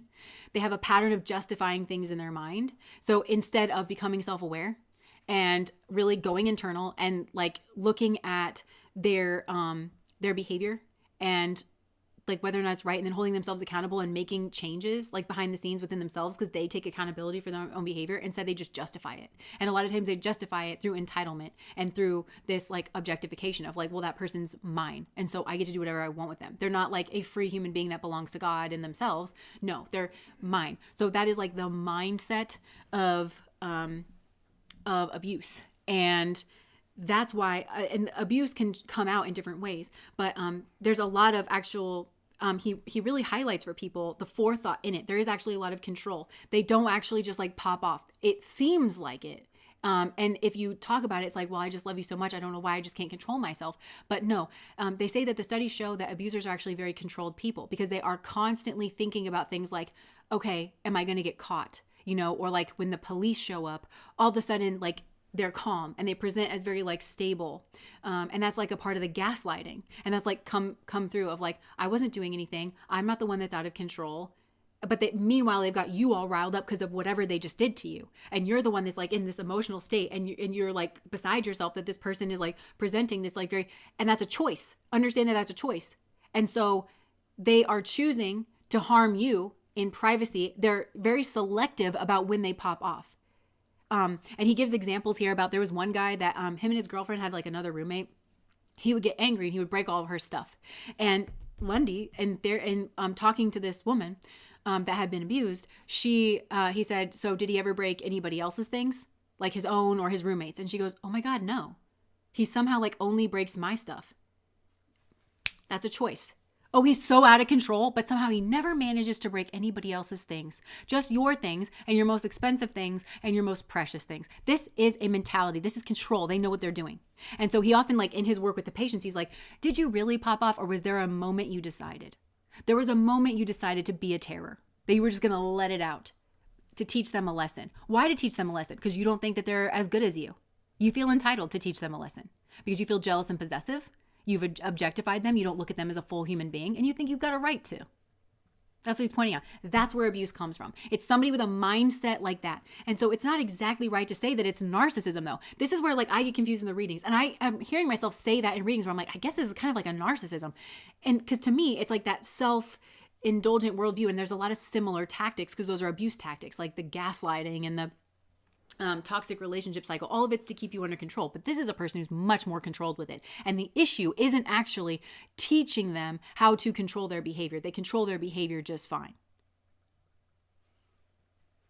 And that's the thing that's like very difficult to look at, of like, okay, you say that you love me, but, and the other thing is that people have this kind of mindset. The way that they relate to love isn't the same way that you or I would, that they feel love. They say that they feel love, but the way that they relate to it is they want you to take care of them. So they want you to like organize their life, is what he says. It's a feeling of, I want you to like organize my life. They want sexual access. and they want to be seen with you. Like they want to be seen as the person who's like next to you, or as the person who can control you, or like, see, I can get to that person or something. That's what they experience as love. And they, like I said, they mistake abuse for love. So they abuse you, and then they're like, I don't understand. I gave that person everything. It's literally crazy. Another thing is like this, the possessiveness kind of can lead to a delusional worldview where a lot of times they will think that they saw things that they didn't. And really, like when they're pushed on it, like one guy, his wife or girlfriend was in an elevator with a good looking guy at work, and he was waiting to take her like on lunch. So when the elevator opened, they were having like a pleasant conversation between the two of them. Like for some of you, I think this might actually be something that happened. Like your own version of this, but they were having a conversation. It was like polite coworker conversation. And then when she walked over there, he threw like a big fit and was like, you guys were making it in the elevator or whatever. And so he, as the therapist, was like pushing him. He's like, do you really think that like between floors 3 and 7, like, you know, these two people were like having sex in the elevator? Is that what you actually think? Like in the middle of the workday with their work clothes? Is that what you actually think? And he was like, no. But like won't adjust that or update that because just felt threatened. You know, just felt because that's possessive, that's mine. You shouldn't be doing that. And a lot of us are like nice to people because like, you know, you want to be nice to people. But somebody who's like secure in themselves and also doesn't have this worldview of like everybody's an object to them and like they're possessive over them wouldn't have that, and then uses that as an excuse for to cover their bad behavior. They're decided he's going to be a right bastard to her in that moment and harm her in some way. And cheating is abuse as well. So like, oh, I'm going to go off and cheat on you. That'll teach you a lesson. Like who behaves like that? And it's a decision. Like that's the thing that I've learned. It's a decision. It is a mentality. It's like the king of swords, the negative, like king of swords energy. That's what it is. And there's like the strategy to it. King of swords to me is like very scorpionic, actually, weirdly. But it's like the eagle version of that. Cause Scorpio is like the scorpion that's tit for tat, you know, but it's the eagle. The like this abusers are kind of like the eagle, you know, the negative version of that, where they can kind of see how things are going to plan out. That's why they're very careful in the ways that they abuse you. They will think through if they're going to get caught or not. And that will be the determining factor about whether or not they behave badly. It's not their principles. It's not their love for you. It's whether or not they can get away with it. And that becomes an outlet for their stress instead of having any of the better ones. Anyways, that's just what I wanted to bring up to you. Yeah, they try to justify it. This is scary, Jess. I know. Yeah. Asked you if you were getting with his cousin at a family event. Wow. Wow. Evil is deliberate. Yo. Yeah. Good can be deliberate too. Beautiful. Yeah. So anyways, that's what I've been learning. And like I said, I'm not even very far into this, but it already just like unraveled so much about like my worldview and like misconceptions that I have about abuse and like where it comes from. So anyways, if you guys are interested, like maybe we can read a little bit, or if you just want me to keep reading and then just giving you updates like this. If I learned anything else that I feel like just, you are so spot on. Please never doubt yourself. You mentioned deference of stress in pile 2. Yes. You do not have to align with any of these people. And the other thing too is like they try to isolate people because one guy was abusing his wife for 12 years. And then the wife met a friend who kind of told her behind the scenes that what was happening was abuse. And like in this therapy course, it was a mandated like abuse course that this guy used to teach. And he would be like, so why are you here? And he's like, well, because my wife met this crazy lady that started filling her head with lies. I mean, I did slap her twice. Like that's what he said. I did slap her twice, but it's not abuse. And if we keep going this way, then we're going to be divorced in 6 months. And it's like, wow, you are taking no accountability and just like the dismissive of like, of what that is. So they have a warped sense of right and wrong. And they like mistake love for abuse. Anyway, there's another TikTok that I saw, this pastor. It's kind of making the rounds. It's going a little bit viral. And he was like, yeah, and if a man smacks his wife down and she calls the police, that's evil. And then it came out that he abused his wife for like 30 years. So you might have dodged a bullet here. Or maybe for some of you, that's like the horror show that you were like made to believe was like true or like right or appropriate. Your sound is glitching out. Okay. My sound is glitching out in my throat too because my voice is like a little tired. So I think I'm going to leave that there. I don't think I'm going to do like a cards of general messages. I think that was just meant to be like the general messages for today. But the topic for tomorrow's live is in your dreams, what has been affecting your unconscious mind? So it's a reading about dreams, which I've been having interesting dreams, and yeah, it's the energy. Yeah. But we're like starting to understand the energy, and I feel like overcoming it. Okay. Oh, I just want to mention we sell candles if you're interested. We can drop the link there, and they are 100% soy wax candles, no additives in the soy wax, even to make it like smooth or anything. The healthiest wicks we can find. We have scented candles. We have magic candles for ritual purposes if you're interested, where we have our own in-house spells that we kind of layer on each other. And while the wax is all melty and stuff, we have oils that we infuse, and then the spells, the chants, the sounds that we like infuse with that. And then it is topped off with dragon's blood, which is a resin that has been used it amplifies intentions. And so we have different selections of that, but we also do custom candles as well. For the, where if you have like something specific that you want to ask about, but we also have kind of a wide, I think the ones that we have that we just like already do cover like a wide variety of different things, but yeah. And we also have scented candles, and the ones that are good for right now, I think Fresh Start, Mama's House is kind of like year round. It's like a homey, cozy kind of scent, but like good spring ones. Hedge Witch is very classy, very floral, kind of perfumey scent, but is like, it smells like being in the secret garden is kind of to me the way that I would describe it. Moonlit Beach is a good one, and Sunnyside is another good one that smells kind of like vacation-y energy. So yeah, I just want to mention that. Just candles do not play. Thank you. Janae just said, did you really pop off, or was there a moment that you decided? Yo. Interruptions were interrupting. I'm back to pile one. There's a lot of interruptions in this today. Okay, nice. Well, I'm going to leave that there. I'm going to drink something for my throat, have a little meal. Thanks for joining me. Thanks for spending your Friday with me. And for those of you that are on Patreon, we can do this again tomorrow for our live stream. But we're doing the in your dreams, what has been affecting your unconscious mind, or like what has been affecting your mind that's like playing out in your dreams. What are you working out in your dreams? Yeah, I'm already kind of like channeling certain things, but I'll save that for tomorrow. So anyways, thank you guys for hanging out, and I'll see you when I see you. Bye guys.